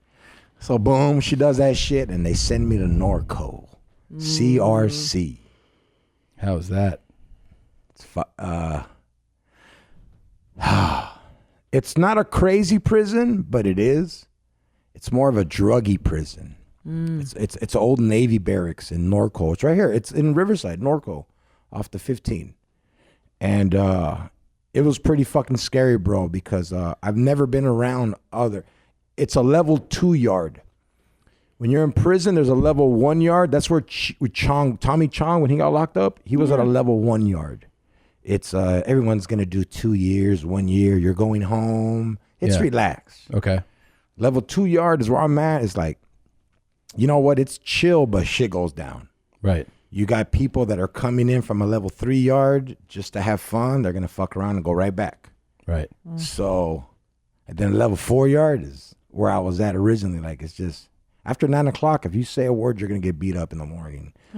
Rules, killers, gangsters, and everywhere. So, but compared to where you were at Wasco, this is definitely a better situation, right? It is a way better situation. I liked Wasco though because I got this dude. I didn't even tell you that. Oh man, I forgot about that. Wasco, I seen my friends from elementary. No. And they were pissed. Why? Hey homie, I thought you were gonna be a comedian and make it. Like you're making us look bad. And I was like, whoa. That's gotta hurt. I mean, it didn't hurt, but it did, and it's something that stays with me now. But now you're doing it though. Yeah. I remember this one gangster, my homeboy Big Sleeps from Bassett out there. Shout out to you, my boy. He gave me a lot of knowledge. He grabs me. He goes, hey, homie, my son came in on visiting and he seen you. And he goes, that's that fool, dog. He used to do comedy at Casa Latina. That's that guy. He's real. He's with the business. He's funny. And the dad was like, I see you here and I want you to go show the world what gangsters are, that we're still funny, that we can fuck around. Like, don't ever come back here. And I was like, wow, that's some real shit right there, OG. Yeah. All right, well, sorry for the sentimental one. No, that's No, great, it's man. good. Yeah. I never get to talk like this to people. This is fucking weird. What? I love this. I love this. Do you know, by the way, this is like an aside. for this I've stuff. told this story before, but I got to tell you, I don't know if I told you last time I saw you, so I used to work for this, I don't want to say, this family, okay, in town, that legitimate business, and the mother's Mexican, father's a white guy, and the kids look more Latino, right? They look like their mom. So the kid, these are clean cut, like they, go to school, and they're not bad kids, but the kid loves tattoo, the boy. Yeah. starts getting tattoos all over, arms, legs, in like certain styles that like to the untrained eye, you'd be like, are those gang tattoos? And he kind of liked that. You know, he kind of liked they look like badass tattoos. Like a lot of teenage boys would, right? Like this looks badass. So, and then, you know, people are like, what is that? And he would make up, oh, it's this and that, just kind of fucking around. He gets pulled over for a DUI or you know, drunk driving. They take him downtown to Twin Towers and they throw him in, like they just look at him. Yeah. And they just throw him in. They're like, you are whatever, Soreño, you're going in here. Yeah. Oh, no. So he's in what used to be the gym, which is now all bunked up because it's overpopulated. Yes. Night 1. So he's in this thing. And by the way, you know, other badass fools are like, who are you? And he's kind of bullshitting to like, you know. I already know where this is going. I want to hear it. Well, this is so night 1, a fucking inmate punches a female guard in the face and like a riot ensues. And he didn't jump. Lockdown. He's like, he goes, it's so chaotic and so crazy that he's walking me through day by day. He's like, dude, I realize on day 6, first of all, he's in for DUI and is supposed to be in a drunk tank and just he let out. Shot out. He said, I go, so why? I don't understand why you're not just out. He goes, every time I would call to a guard, be like, here's my situation. This is, you know, this is not right or whatever. He's like, guard. He'd be like, shut the fuck up. And like, he wouldn't even be able to get out. Because of how he looked. Because, they're like, whatever. He's trying, they all think he's bullshit. No one's listening to anything he says. He goes, it's day 6 and I haven't taken a shit yet. And I was like, what? He goes, well, I would go to the bathroom and I would sit down. And if I was sitting on the toilet, like let's say 20 seconds later, just 2 dudes would walk in, I would be so scared that something's about to happen that I just pull my pants up and my body would just shut it down. Just kept shutting it down. Anyways, he lasts out there, you know, I don't know, like another fucking 5-6 days. Oh my God. And then they move him to the Valley. They call it the Hilton. Like jokingly, they call it the Hilton because it's so much better than the towers. Exactly. And then he's there and then he's like, he goes, that one's pretty cool. I'm like, you haven't done anything bad yet. Like you got a DUI. He's like, yeah, but we're playing cards, having fun. It's not he did something else. It's not catching.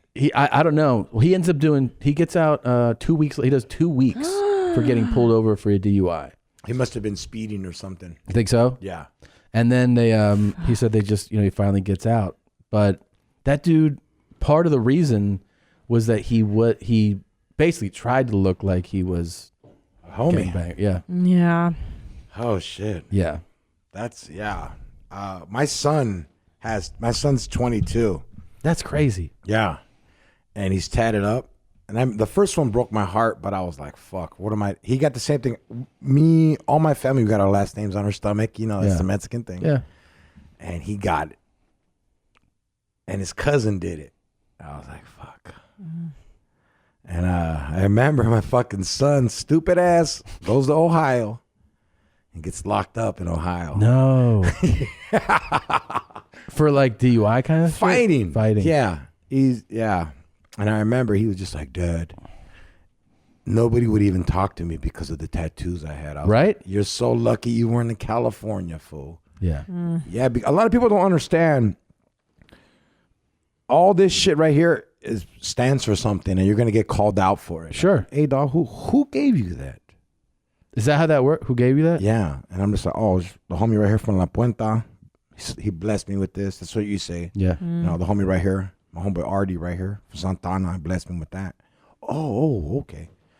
And it's kind of like, you know, like when someone has like a calendar and it has 07, 06, 05. Those are all the years he did. Damn. Yeah. Yeah, my friend, he would have been like, Scott. At the mall. The barbed wire. Yeah. Yeah. He did. I paid him like $1,000. He did this. Oh, man. Fuck. What's the most common prison tattoo? Your last name or your city. Yeah, your last name, your city. Everyone gets portraits of their mom. Oh, yeah. And like, fuck. Oh, wait.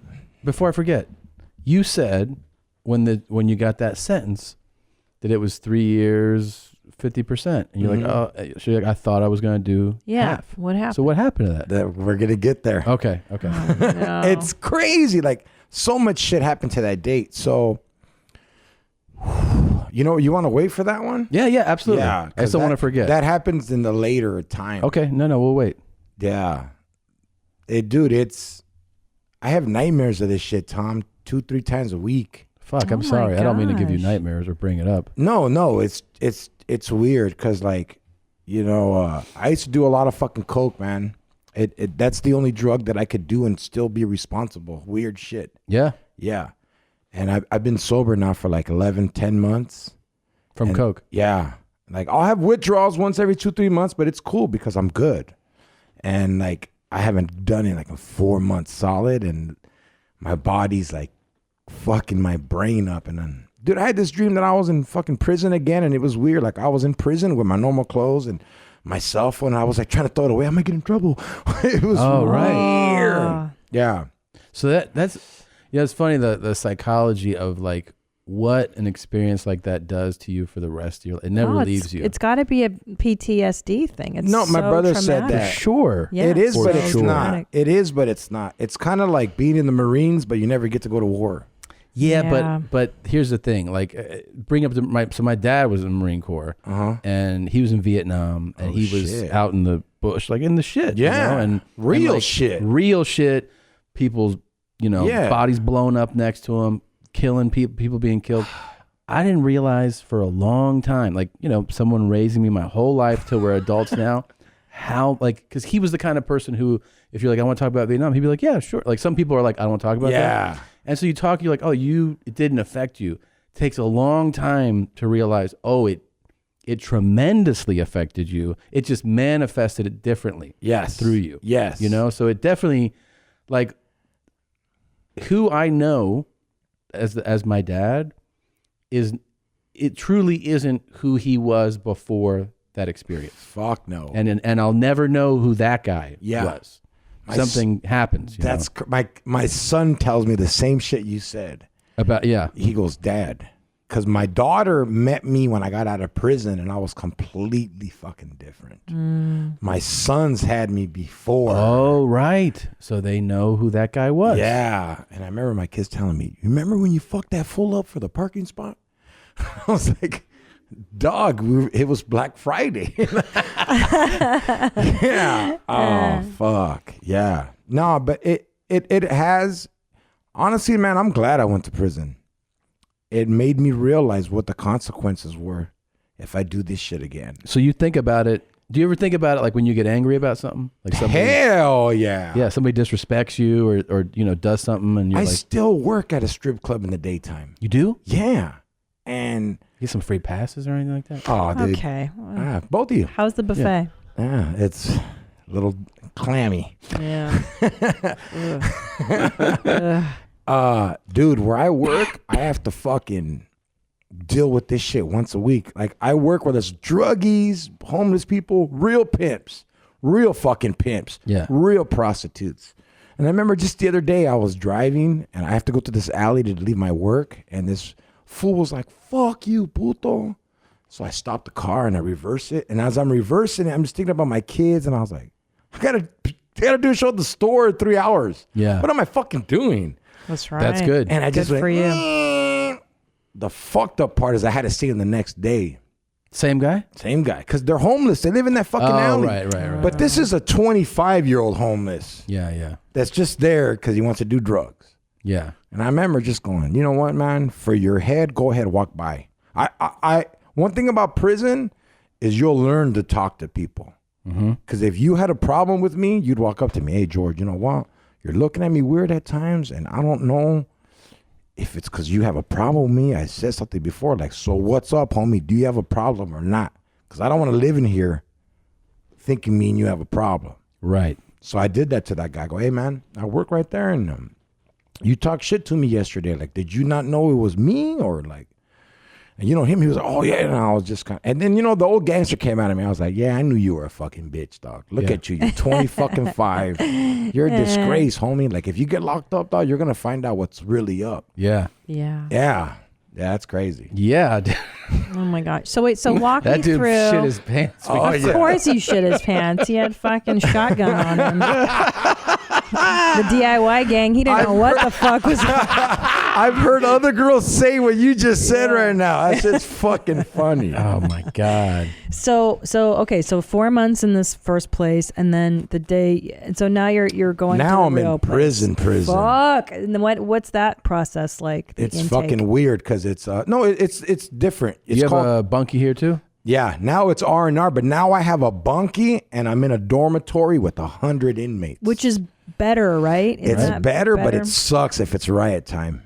All right. How often do you guys riot? Whenever shit needs to go down. But is it? I mean, like, is the frequency of that like once a month? Like, No, it could go every day of the week. It could go what? No, for 5 months. Whatever's going down. Whatever, you know. Prison is a place where it tells you what you need to do. Right. You know, if someone fucks up and like say you got to go home tomorrow, Tom, me and you are on the yard, and a guard walks up to you and he just spits in your fucking face. And we're all looking at you. I would be the stupid ass and do something back. Not instead of saying, hey, dog, I'm going home tomorrow, dog. You can fuck me up today. Motherfuckers don't think like that in there. No. Oh, jeez. Yeah. Yeah, and orange is the new black. That's the problem. When they knew they were getting released, the guards would fuck with the girls to try to get them to act out to increase their sentences. It's really fucked Dude, up. inmates, like you don't even want to tell your homies you're going home. You don't? No. Yeah, because someone will try to sabotage like, you. homie, I don't want you to leave, dog. Fuck that shit. Yeah, and they'll sabotage. Yeah. All right. So now I'm doing my 4-year term. It was kind of weird because now I'm with gangsters that are druggies. Oh. At this place. This place is way more like, usually when an alarm goes off, it is a riot. At this place, when the alarm goes off, someone's running with drugs. Oh, really? Yeah, dude. I was at this place called the California Hotel California. It was a building that was 11 stories high, and we were all on each story. And if you walk up, you have to walk up the stairs, and fuck, shit went down in those stairs. Really? Shit went down.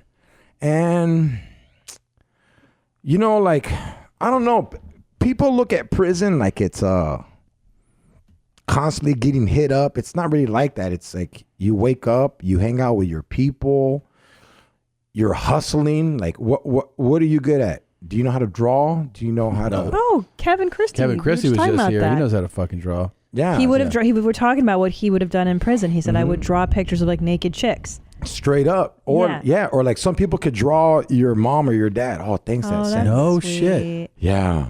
Well, you could tell jokes. So yeah, what did they have? Is that like your talent? Like, you guys ready for this? Yeah. One of the fucking guards. Hey, homie. I'm by Ontario Improv. He goes, hey, dog, you're that fool Jorge Perez, huh? Oh, fuck. I'm like, what are you talking about? He goes, yeah, homie, I used to watch you do comedy at the Ontario Improv. One of the guards? One of the guards. Fuck. And since I'm oh, fuck. So I'm doing halftime, right? So they put me in the program called SAP, Substance Abuse Program. And in this program, I'm with all these fucking lame-ass druggies and shit. Yeah. And it's for halftime. So my counselor sees me and she's like, you know what? There's a mistake. You have a violent crime. You can't do halftime. No. Violent crime is 80%. How far into your sentence? Yeah, how much time have you served? I fast forwarded. This is a year and a half. Like, so you're like, I'm about to get out of here. No. Yeah. God damn it. Yeah. That's got to be the most crushing thing to hear. Man, I've had a lot of other crushing shit. But I mean, when you're like, I'm about to get out of here, and they're like, oh no, just like another. And like nonchalant, like, hey, don't give your stuff away. You're gonna do. Oh, yeah. Oh, fuck. That was wild. Wait, but what was your job? My job was wild. My first job was I was on the yard crew. Yard crew is I check out equipment to everybody that's in prison. What kind of equipment? Like basketball, sandbags to work out, because you would put sand in like you see this pant leg? Yeah. You'd cut it, sew the bottom, put sand in, and then put a hole here. And those are your handle weights for curls. Wow. And because you can't have the weights. Oh, hell no. Yeah. When the weights were in, people were getting killed like right and left. Imagine working out and then someone just drops a 45 on your head. Of course. Yeah, of course. That's what they did on American Meat. Then they just go have. You seen that? Of course. Oh, you're my hero now. They go have dinner after that, right? They're just like, "Bap, killed that dude." Yeah. Bap, bap, bap. Hell yeah, it's prize. Like, fuck. It's like a fucking celebration. Yeah, that's a party I'd go to. So I'm in this substance abuse program, and the warden calls me. And he goes, "Hey, man, I got Sacramento coming down here, and I need to show them rehabilitated inmates." And it's weird. I dress better in prison than I did now. And wait, this is the warden telling you? Yeah, this? the warden comes to the program, and he goes, "I heard you're a comedian." Oh, no. I said, "Yeah, I am, sir. You know, I'm trying to get the fuck out." For sure. He goes, "Well, you want to put on a show?" And I go, "Am I allowed to cuss?" He goes, no racism, no cussing. All right, cool. It's weird, man. I haven't been in front of a mic probably a year and a half. Oh. Yeah, like I'm not worried about being funny, Tom. Yeah. I'm worried about, fuck, am I going to say something that's going to get me stabbed? Am I going to? Right. Fuck. So you're running it through your head the whole time? Yeah, and this is the fucked up part. It's like, fuck, fool. If you show them how funny you are, now everyone's going to want to fucking talk to you. They're going to want to fuck with you too. Like, hey, funny guy. Yeah. Oh, that happened to me. Yeah. And fuck it, though. You know how those demons are. I'm going to fucking kill this bitch. I murdered, dude. Murdered. Because they haven't seen that shit. They haven't seen comedy. Yeah, of course. These are gangsters, druggies. And yeah, dude. I said this on Rogan, man. It was cool. He was just like, "Hey, man, you can take the rest of that Kentucky Fried Chicken and that 2-liter Dr. Pepper back to your pad." And I remember going back to my jail cell with that shit, and everybody like, "What the fuck?" And I gave it to everybody we ate. So do you tell them why at the time, or do you still hold on to that? No, I told them. You told them. Okay. You gotta remember, I'm in the hotel. There's three other yards to this prison. I'm in the drug program. Right. So now that we find out I'm not supposed to be in this program, they send me to the 3 side. Oh God. Fuck.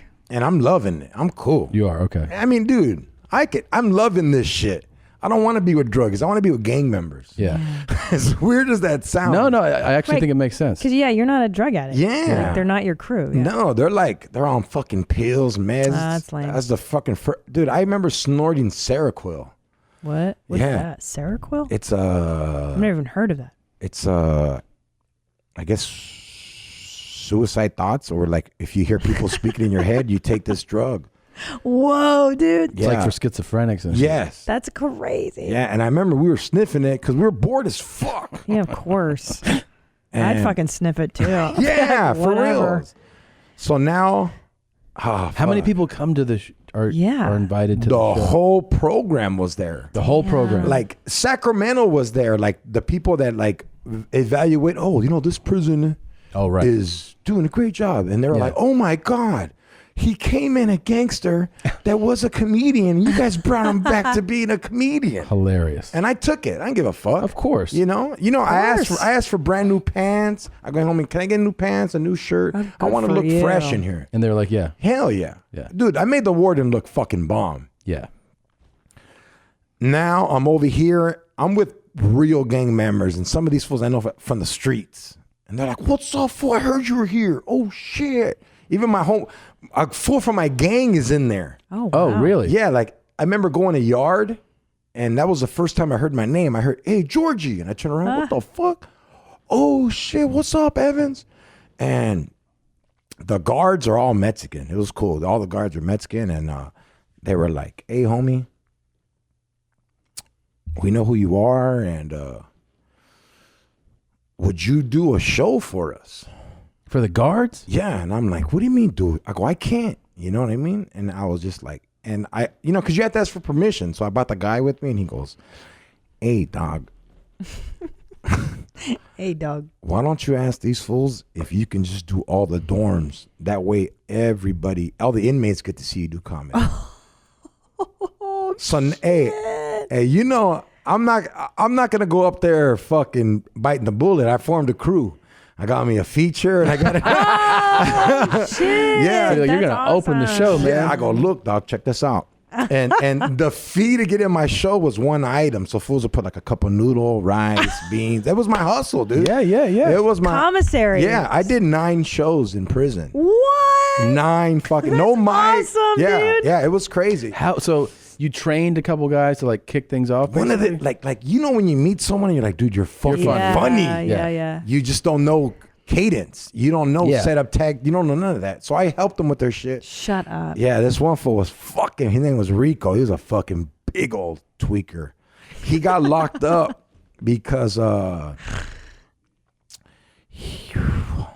know what? I guess there's like a base around here, Los Alamitos base, or like, and he would jump into like the water and steal like mussel and sell it. Like he was a druggie, so he would steal koi fishes from mansions.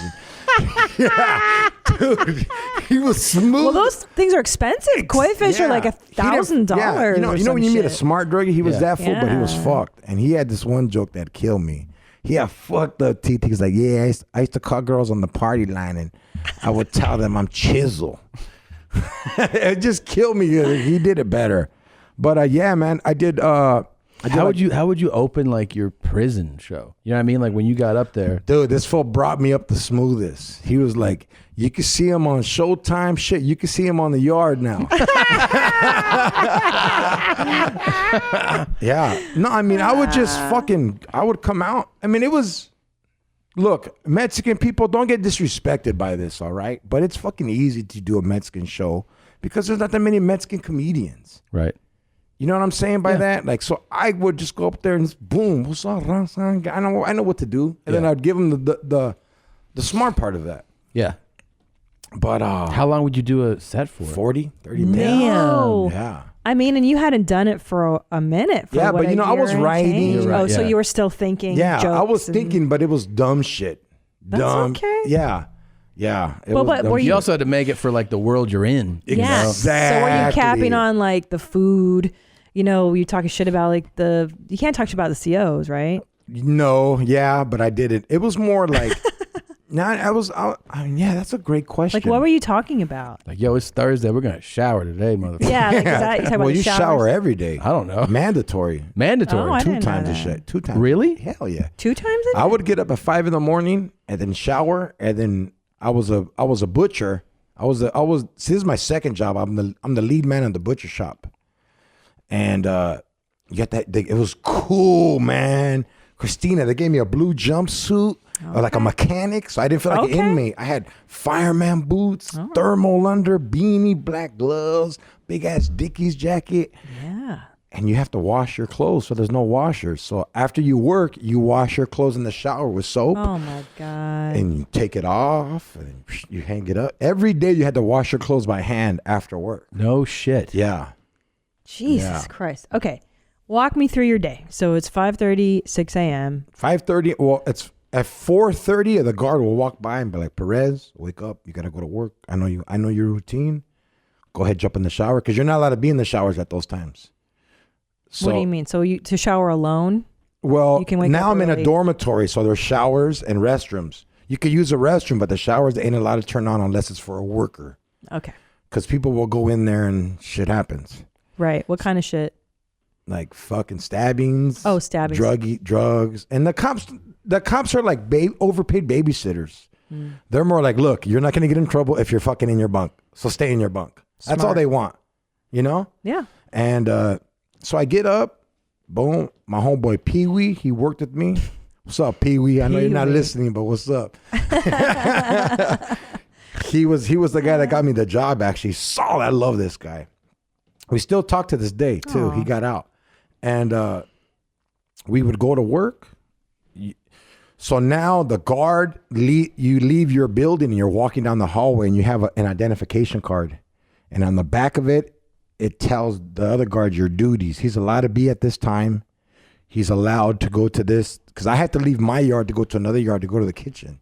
And it's everyone that works early is going. But when you're in the butcher shop, I had to cut enough meat for every inmate in all the prisons. So, I know my math. I'm smart, bro. I graduated high school. I went to junior college for 1 year. You know what I mean? I'm one semester. I didn't say 1 year. 1 semester, 1 quarter, whatever the shit. Maybe a couple months. And I was the shit at that. Like, when we would steal, I wouldn't steal. I would put it like, look, we sent this there, but it never got there. We took it. Yeah. So, okay. Sorry, I'm jumping ahead. I jumped crazy. So now you have to go through a checkpoint. The guards search you, go into the kitchen, and then you meet up with all your coworkers, and that's the best shit. You know why? I'm surrounded by eggs. I would make bomb breakfast. We would have French toast, scrambled eggs. How bacon, often? Every morning. Every morning? Yeah. I'm in charge of the food. That's the shit. But how did you get that good job? The guards were like, this fucker's doing comedy for the whole prison. So you were like the entertainer. They liked you. Yeah. You get your privilege. Sorry. What were you going to say? No. I was along the same lines. It's like, so the guards were cool with you having this great feast every morning. No, they didn't know because... they didn't know. The guards ain't in charge of you no more. There's this thing called free staff. Is they hire people that are in charge of, like, these people have worked at juveniles and now they want to make more money, so they go get a job at a prison. Like, you got a dentist in a prison that's free staff. You have, what's that shit called? Psychiatrists, counselors. Those are all free staff people that are making, like, do you want to be a cook for $18 or be a $45 an hour cook in prison? Oh, wow. Jesus. Because there's a risk I might stab you. Right. Oh, right. Sure. Yeah.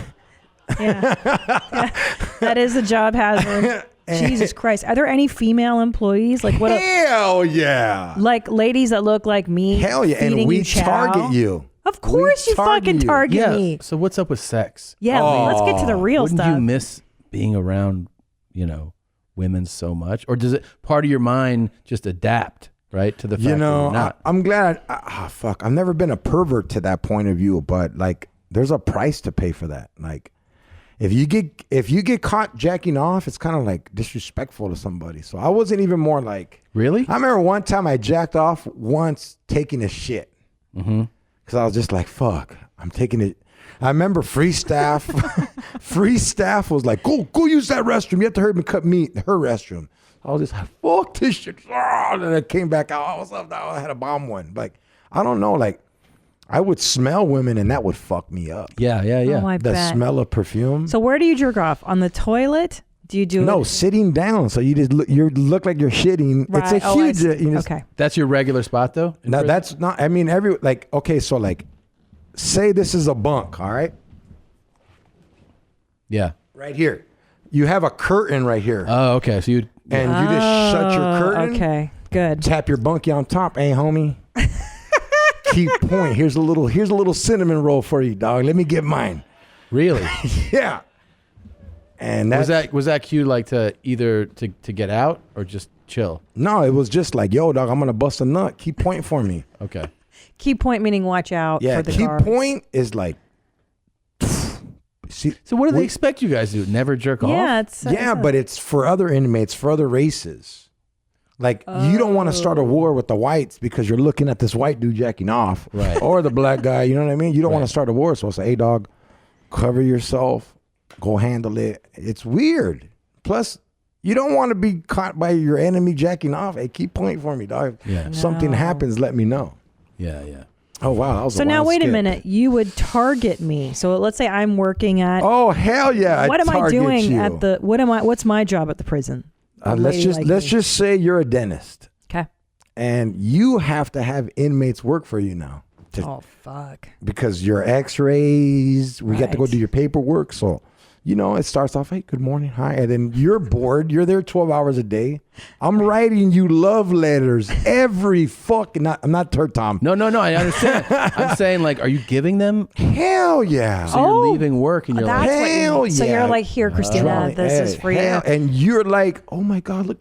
You gotta remember, I'm fucking ripped. Yeah. I don't eat sugar. I don't eat salt. I work out every day. Got the meat. You got the prime meat. Yeah. You're eating your breakfast, your eggs. You're like, there's a fucking gorilla in front of you dude. right here. I was ripped when I got out. I wish I had that body.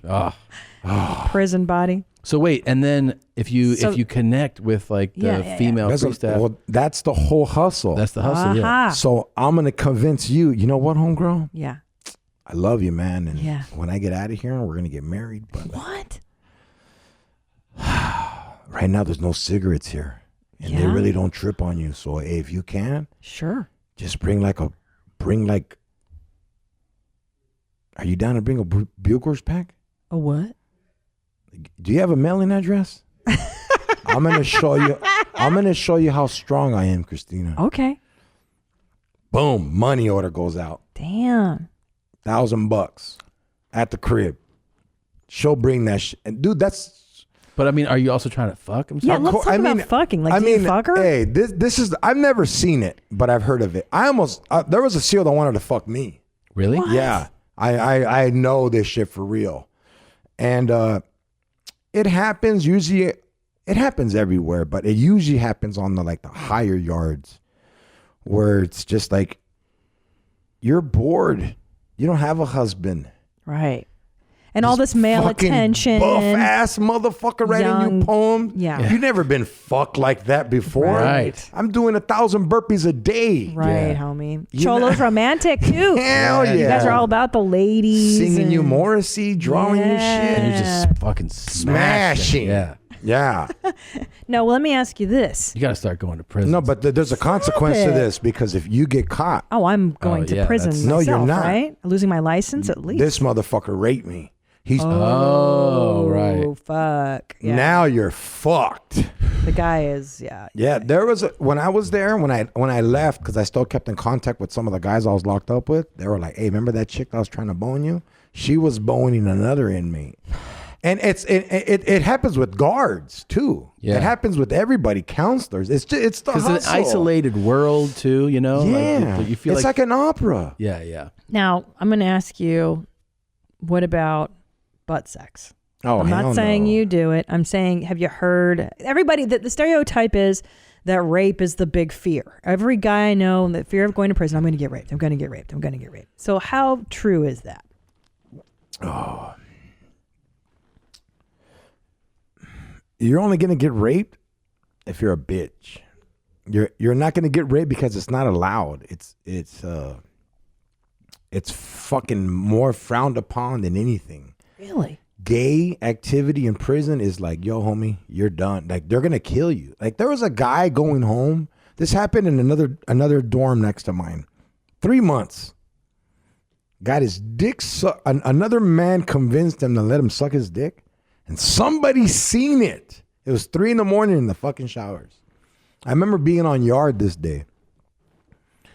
Chilling. You know, if it's baseball season, they check out baseball bats. If it's football season, they check out football's baseball season. And that they were having a tournament. The guys had their bats and balls, and they killed this motherfucker. The one who Damn. got his dick Both sucked? of them. Your own race has to handle it. They killed them. Killed him. Fuck. Yeah, and I was just like, it's not to be played. So that's kind of a myth, really. Yeah. I mean, that's Well, I mean, that you're going to it's get not butt a myth. sexed. It's kind of Right. like, remember what I said. That's what our races do. Gotcha. Our races don't play that shit. I don't know what those other races are playing. I'm sorry, Gotcha. you're us too. And I'm so excited I get to be in part of your crew. Wait, Yeah. let me ask you The something whites and the Let me Latinos. ask you something about loyalty real quick. Oh, for So- God's sake. I love you guys. Let's ask George about I have a loyalty. feeling I know how this is going to go. So No, you don't. I'm gonna pitch you a hypothetical scenario, and you tell me your opinion on it. Okay? All right. So I'm obviously married to this lady here for 10 years. Together 15 total, right? And in this scenario, what I tell her is I like my iced coffee a certain way. Okay? Mm-hmm. And a lot of times I go and it's not made to my satisfaction. It's frustrating. So I've learned to order it a certain way. I make certain to get it the way I like it.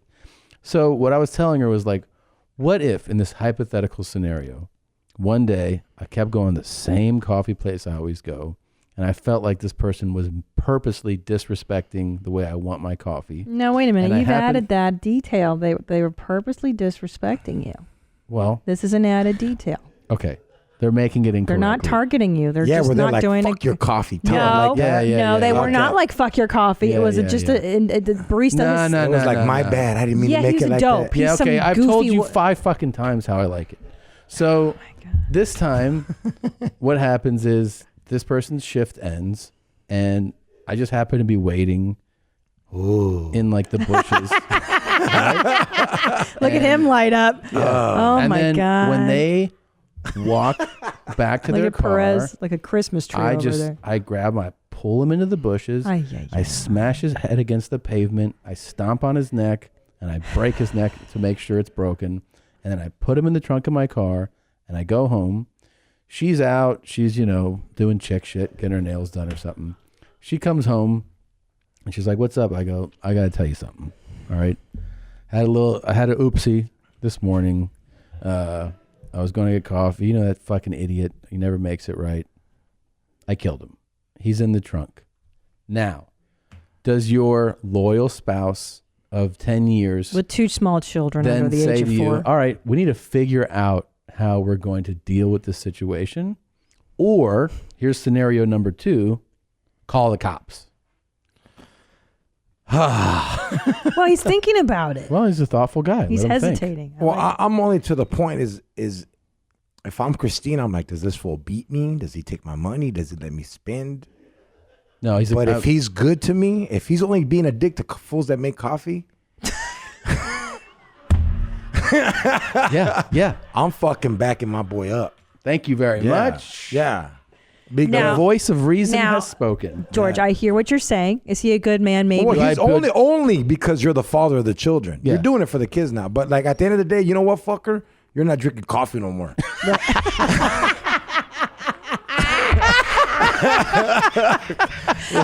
the we're only doing this shit once. Right.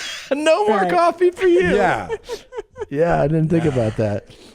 That's some shit. You really trip on motherfuckers for coffee like that? Yes, Do you tip them? Yeah.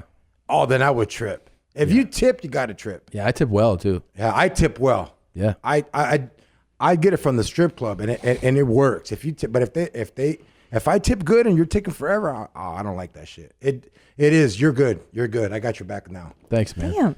All right, but let's say he's never exhibited Can I tell you this something? psycho behavior before. Can I tell you what's wild about her in this scenario? She's so calm. Well, no, she'll fucking. Well, when I picture the scenario, she's like, "Yeah, no, I called the cops." And Immediately. I go, immediately. Now here's why. And I go, Here's "Wait, why, George." She goes, "What if you decide to kill me and the kids?" And I'm like, "What?" You know why? He wouldn't though, because he told you. How do you? Oh, interesting. Because he Yeah. confessed to me. Here's my concern. He's a normal guy otherwise. One day, because his coffee isn't made right, he snaps and he kills a guy. That leads me to believe there's a screw loose. He's snorting Seranofen or whatever the fuck. Seroquel. Yeah. Or you could look at it like, fuck. This homie's crazy. He's never yelled or hit me. Right. I fuck up all the time. He fucking loves me. He's tripping on fools that make coffee, killing them, and I'm over here not doing shit. Yeah, and he also like how cool is it your husband's so passionate about something? Get the fuck out of here. But you know real psychos, and that's a real psycho move. To kill a man because he didn't make your coffee right? That's kind of like I don't know. I mean, I keep telling the guy. How many times do I gotta tell him? Straight up. I mean, yeah. I like extra ice, bitch. Like, put it in there. But here's the problem. What if I help him get rid of the body? You can't. That's when you just gotta be like, yo, homie, I'll see you at the next city. That's it. Wait, what? See him in the next city. Meaning he gets rid of the body, I take the kids, we go. Yeah, the thing is now the number one priority is kids. Yeah, that's what I'm So worried look, about. Tom, I'm jamming with the kids. Right. You clean this shit up. Yes. And we'll see you with some no coffee, get a Sprite, and we'll see you at the house. Decaf, motherfucker. Yeah. So here's the deal. I wouldn't help him bury the body. I wouldn't help him get rid of the body. You can't because now you fuck it up. Someone needs and to then be I there go if to he gets jail. locked up. That was my thinking. Yeah. Seriously, with calling the cop, like I'm not a fan of calling the cops necessarily, but No. I did want to be there to raise the kids because if we both get locked up, who's going to take care of these kids? So that's why I was like, I'm not going to help him because then I'm going to get put away. Yeah. That's what I'm thinking. I've never even called the cops for help. Yeah, I wouldn't. Yeah. You call the cops before on time? Never. Oh, okay. No, never. Yeah, that's fucked up shit. No, never. I used to date a cop when I got out of prison. Are That you? was fucking real. What? Oh, wait. Wait, so how Speaking did of you that- get your sentence fucked? We didn't even We did. We After. talked because the fucking. Oh, yeah. The, Yeah, the, it the goes shrink was like, everywhere. "Oh, you're in the wrong program." Oh, that's right. That's right. Yeah. Sorry, I thought something else had happened. I wanted after to that. ask you. Oh, that's terrible. What's it like? You've been locked up total of 3 years. Yeah. Like to be with a woman. Oh the my first God. time after 3 years. It was normal, dog. Really? But I mean, that's Yeah, such a. Only because, like, so check this out. Hey, man, like, how can I say this? Like, I'm shotgun, doggy. Like, That's I make right. shit happen. So in prison, I made my contacts outside. I said, look, I don't want nothing. Everybody get $100. I'm going to throw it out there. All right. Russell fucking Peters buys me a cell phone when I'm in prison. What? Yeah, because he asked about me. He's like, what's happened to George? And Edwin's like, oh, dude, he's locked up. Russell, I love you, brother. He didn't know he was buying me a cell phone, but he gave him money. Right. And Edwin goes, what do you want? I said, I want a cell phone, bro. I want to talk to my kids. I want to talk to my wife. And I love Russell Peters. he's for that. awesome. Yeah. Hey, he's awesome. He's always been sweet to us. Yeah, he's a great guy. So, man. you know, That's really great. Yeah, so I know I got sex talk on the phone and Oh, shit okay, like okay, that. okay. Oh, that's good. Yeah. So who are you busting nuts in the first time you get out? Like is it your cop? My girlfriend, the baby's mom. My baby's mama. Yeah. And then you date a cop. That's crazy. This is the crazy shit. Is nobody wants to book me no more. And I get out of prison. What? I would have booked you first. I'd be like, this guy's got some shit to talk about. No, but they're like, I wasn't at the store. I wasn't nowhere. I was doing the little Latin community and improvs and like Latin shows. I didn't know that much. I've only been at the store for 4 or 5 years now. Yeah. I was doing other shit. So like, I fucking hit up my Texas Connects and you gotta remember this. I'm on parole. That's right. We forgot about that. No one's gonna. I can't feed my family. I gotta risk it. So I go to fucking McAllen, Texas. Oh no. And you gotta remember, like, I'm smart. I'm not saying this to be modest or hubris. I'm smart because I'm not gonna get locked up. So I'm fucking dressed like a square, like fucking skinny jeans, fucking OP shirt. Like I look like a square. And there was this cop in the crowd, and she was just like, I didn't know if I wanted to arrest you or fuck you. And I was like, what the fuck? What's going on? I was nervous. So I get her number, and I'm there for 4 days. And the next day after the show, she's like, hey, man, you want to meet me at IHOP? I'm like, delicious. Yeah, I don't get off stage till 1 o'clock in the morning. At this point, do you know she's a cop or no? Yeah. Okay, that's what I was gonna. All right. But I thought she was like dispatch. Yeah. Yeah. You know? She doesn't know I'm on parole. She doesn't know I'm none of that shit. So she Latina? Yeah, of course. That's all there is in McAllen. Okay, I don't know. I fucking show up all gangstered out to the IHOP, and she's in her full uniform. And everyone's looking at me like I'm a snitch, though. It was fucking weird. Because we had our own house, yeah. Oh, no. That was crazy, though. We fucked for like, I did 4 more shows out there. Came back. Then I dated this other cop.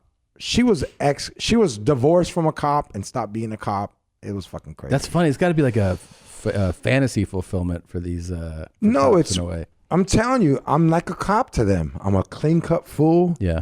I'm kind of direct. I have a program I run, and that's just the shit but I'm different. I'm not a cornball like that fool. I smoke weed. Yeah. I drink. Yeah, yeah. You're fun. You know? You're a good time, and you're clever. You're funny. Yeah, I hang out with fools that kill motherfuckers that fuck up their coffee. You know what I'm saying? Okay. What's up, dude? Okay. Yeah. Would you guys role play? Would she be like? Stop. Nah, listen she here, was gangbanger. she was like beat up by that cop. It was weird. Like that was the first time I was kind of like, I want to fuck this fool up, but I really can't because he's a cop.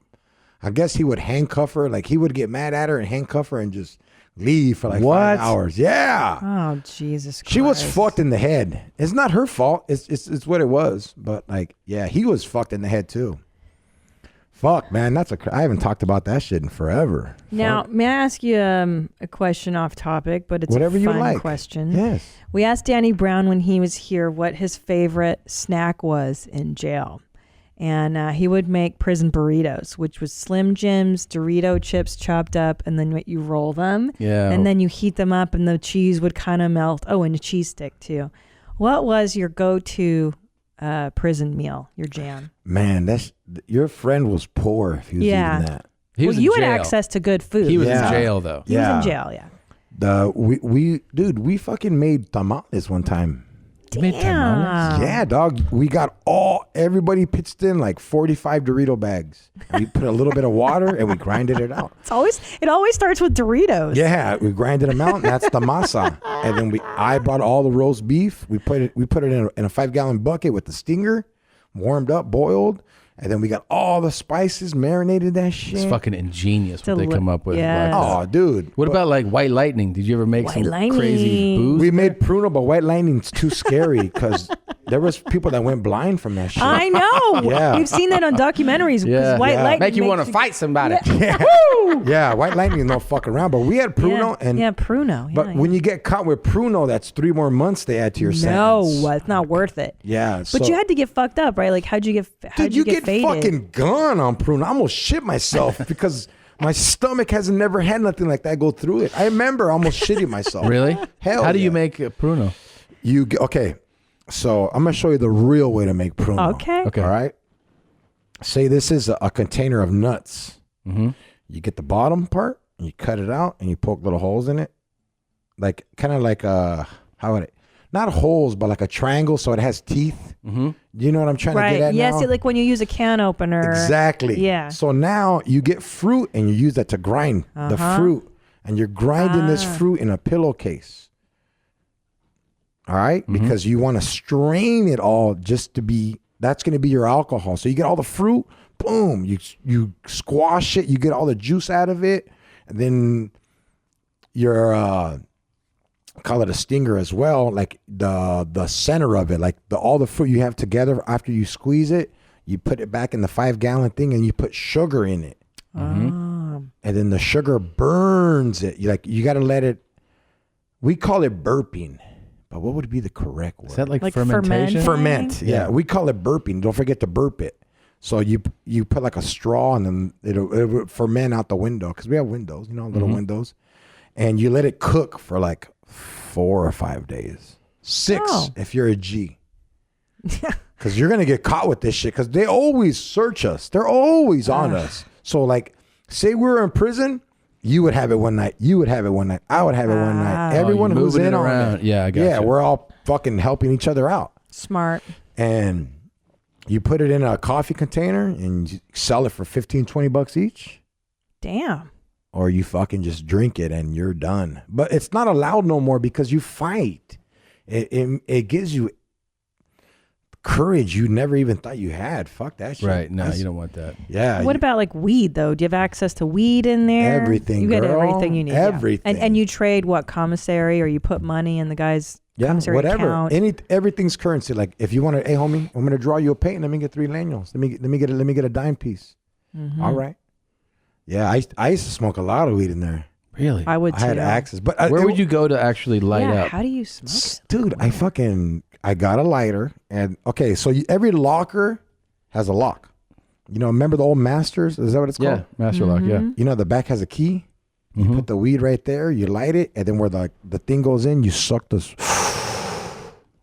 Damn. Or you can just get a Bible, cut a page, roll a joint. Yeah, Bible pages. Yeah, That's or clever. an apple, pear. Oh, right. Yeah. Now, what are you making knives out of? Oh shit! Everything. Toothbrush. Nah, that's too easy. It'll snap. Really? Yeah, right? My favorite knife was old speed stick, and then I would your bunk is solid rock because it's all concrete. Yeah. And then when it gets real hot, it would take me like 5 hours to make it. I would just roll it, roll what? it. The speed stick, the deodorant, or the container? The container. Ah. Roll. I would cut it and Yeah. and just roll. It'd get hot.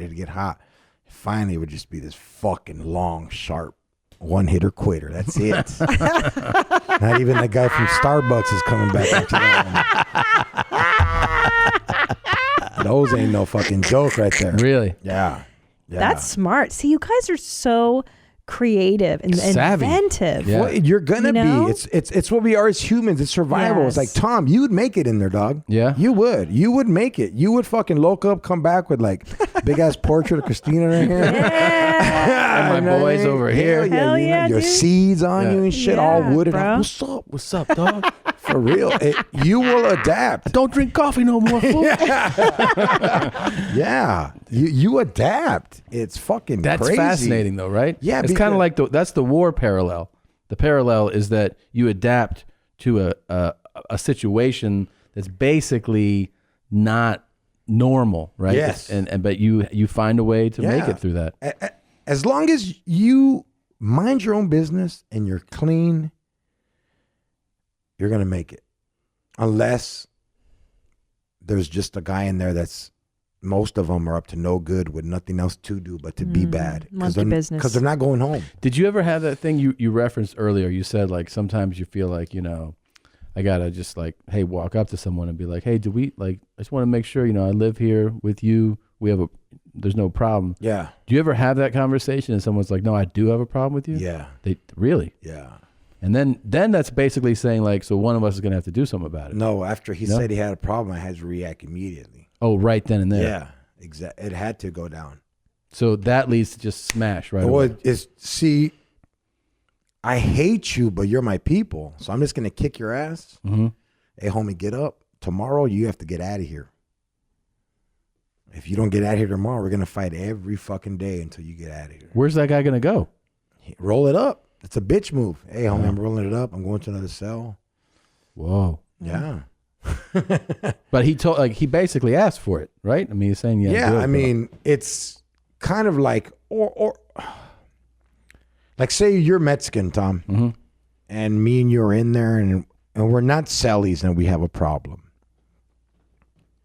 I would be like, all right, homie, after lunch, get your strap. That means knife. Everything, a strap is like a gun. Get your strap. I'll meet you in the shower, homie. All right, cool. Because we still respect each other and we would just stab each other to whoever died first. Wow. Yeah. Damn. I want to do that with a couple guys here. Yeah, where they at? Right in there. Yeah. That dude on the right. And it's crazy too because I got called out to fight I remember there's a song by DJ Quick. He goes, "You're not a killer, you's a comedian." And this fool said that to me. And he's like, "You're not a killer, homie, you's a comedian." And I was like, "Hey, homie, meet me in the restroom." He's like, "For what?" I said, "We need to get down, dog. You disrespected me." He goes, "I was just saying that to be funny." I was like, "Yeah, dog, but we're not at a comedy show. Like, let's go." And I remember he was like, "What do you want to do?" I said, "I'm down to fight, homie, but if you want to get a strap, I'll get my strap." He's like, "No. Well, all right, we'll do hands up." And I remember just beating his ass. Mm-hmm. Got him up, gave him a hug. I said, "All right, we're good now. We're good." And that's how it goes. That was it. That's it. That's how men do it. Yeah. Yeah. Not that women don't do it like that, but like that's how we do it. And one of the guys I beat up, we still fucking talk because of the internet. Seriously? A lot of these fools are out of prison now and they're hitting me up. It's fucking crazy. I want to get them on my podcast. It's fucking dope. Wait, let me ask you. So are you allowed to have internet in prison? No way. But then how are these people meeting? Because we watched this show, Love After Lockup, and it's these people that meet their fiancés on the outside. And it's like an online inmate hookup service. Yeah. So like how the fuck are they... There used to be this thing called, remember when MySpace was around? Yeah. There was something called Moco Space. It's where like, if we're in prison, I'll take a picture of me with my shirt off, send it, and then girls that want to have that life to get fucked hard as fuck for for reals. That's how it is. That's how I tell people, look, if you want to, it's for reals. If you want to get fucked the shit out of mentally and physically, marry an inmate. Yeah. Right. That's what they do. Makes sense. You're right. Because remember the girl with the guy with missing tooth there?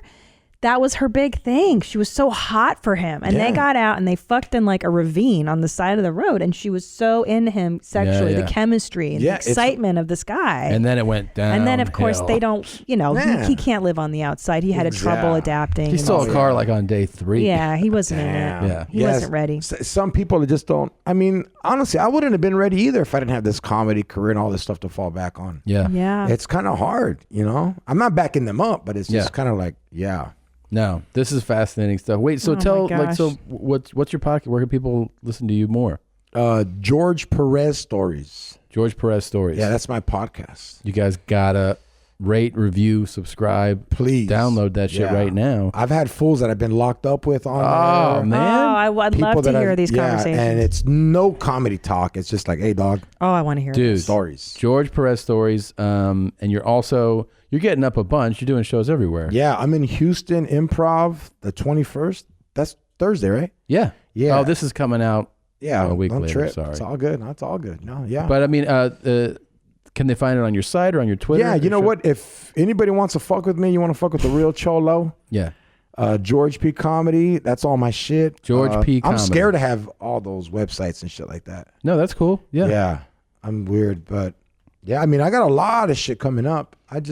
I came here to fucking talk with you guys and shit. This was great, man. This is amazing. Yeah, it's crazy. We didn't even scratch the fucking surface. Bro, do you know that we have been doing this right now for over almost 2 hours? No way. Yeah. Wow. I Almost could 2 listen hours. to you We're on day forever. 2. Yeah. Oh, don't say that. I could listen to this shit forever. Yeah. We have 2 kids to go home to, but otherwise That's I awesome. would. How But old are your kids? One is 3 and one is 8 months old. Oh shit. Got babies, man. Babies. We did the reverse order of you. Yeah, we waited. No, it's cool. You got adult children right now. No, it's cool, bro, because I'm 42. Yeah. My other son turns 21 next year. Oh, my I'm 43 and I'll be in Vegas with both of my kids in their 20s. That's pretty wild. That's awesome. Yeah. Well, I'm going to listen to your podcast. I want to hear more conversations. And I want to know more about you. You're fascinating. You're so funny. And thanks for coming. Dude. You guys are. I was kind of nervous at first, but then I was like, you guys are cool, chill, man. Of course not. Yeah. Dude. Thank you for coming. We should do this again. I'm down, dude. Like we have way more. We will. We'll mark where we left off, and then we'll keep going. What's up? I thought she would be the one running the script, more organized. I like that, Tom. You are a serial killer. Yeah, man. Yo, thanks for having my back on that double homicide too. I appreciate it. Oh, for sure.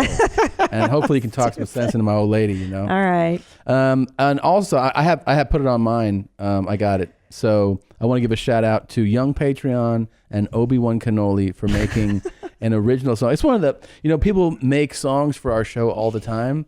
They sent this one in, and honestly, the production, the lyrics, they use you won't know most of the references because they're references from like videos that we've played. And, but like these guys just knocked it out of the park. So I just got to give a big shout out to Young Patreon and Obi-Wan Cannoli for their original Cool Guys Club collaboration. Here it is. We'll see you next week. Thank you, Jorge Perez. Thank you, Kevin Christy. Thank you. And we'll see you guys next week.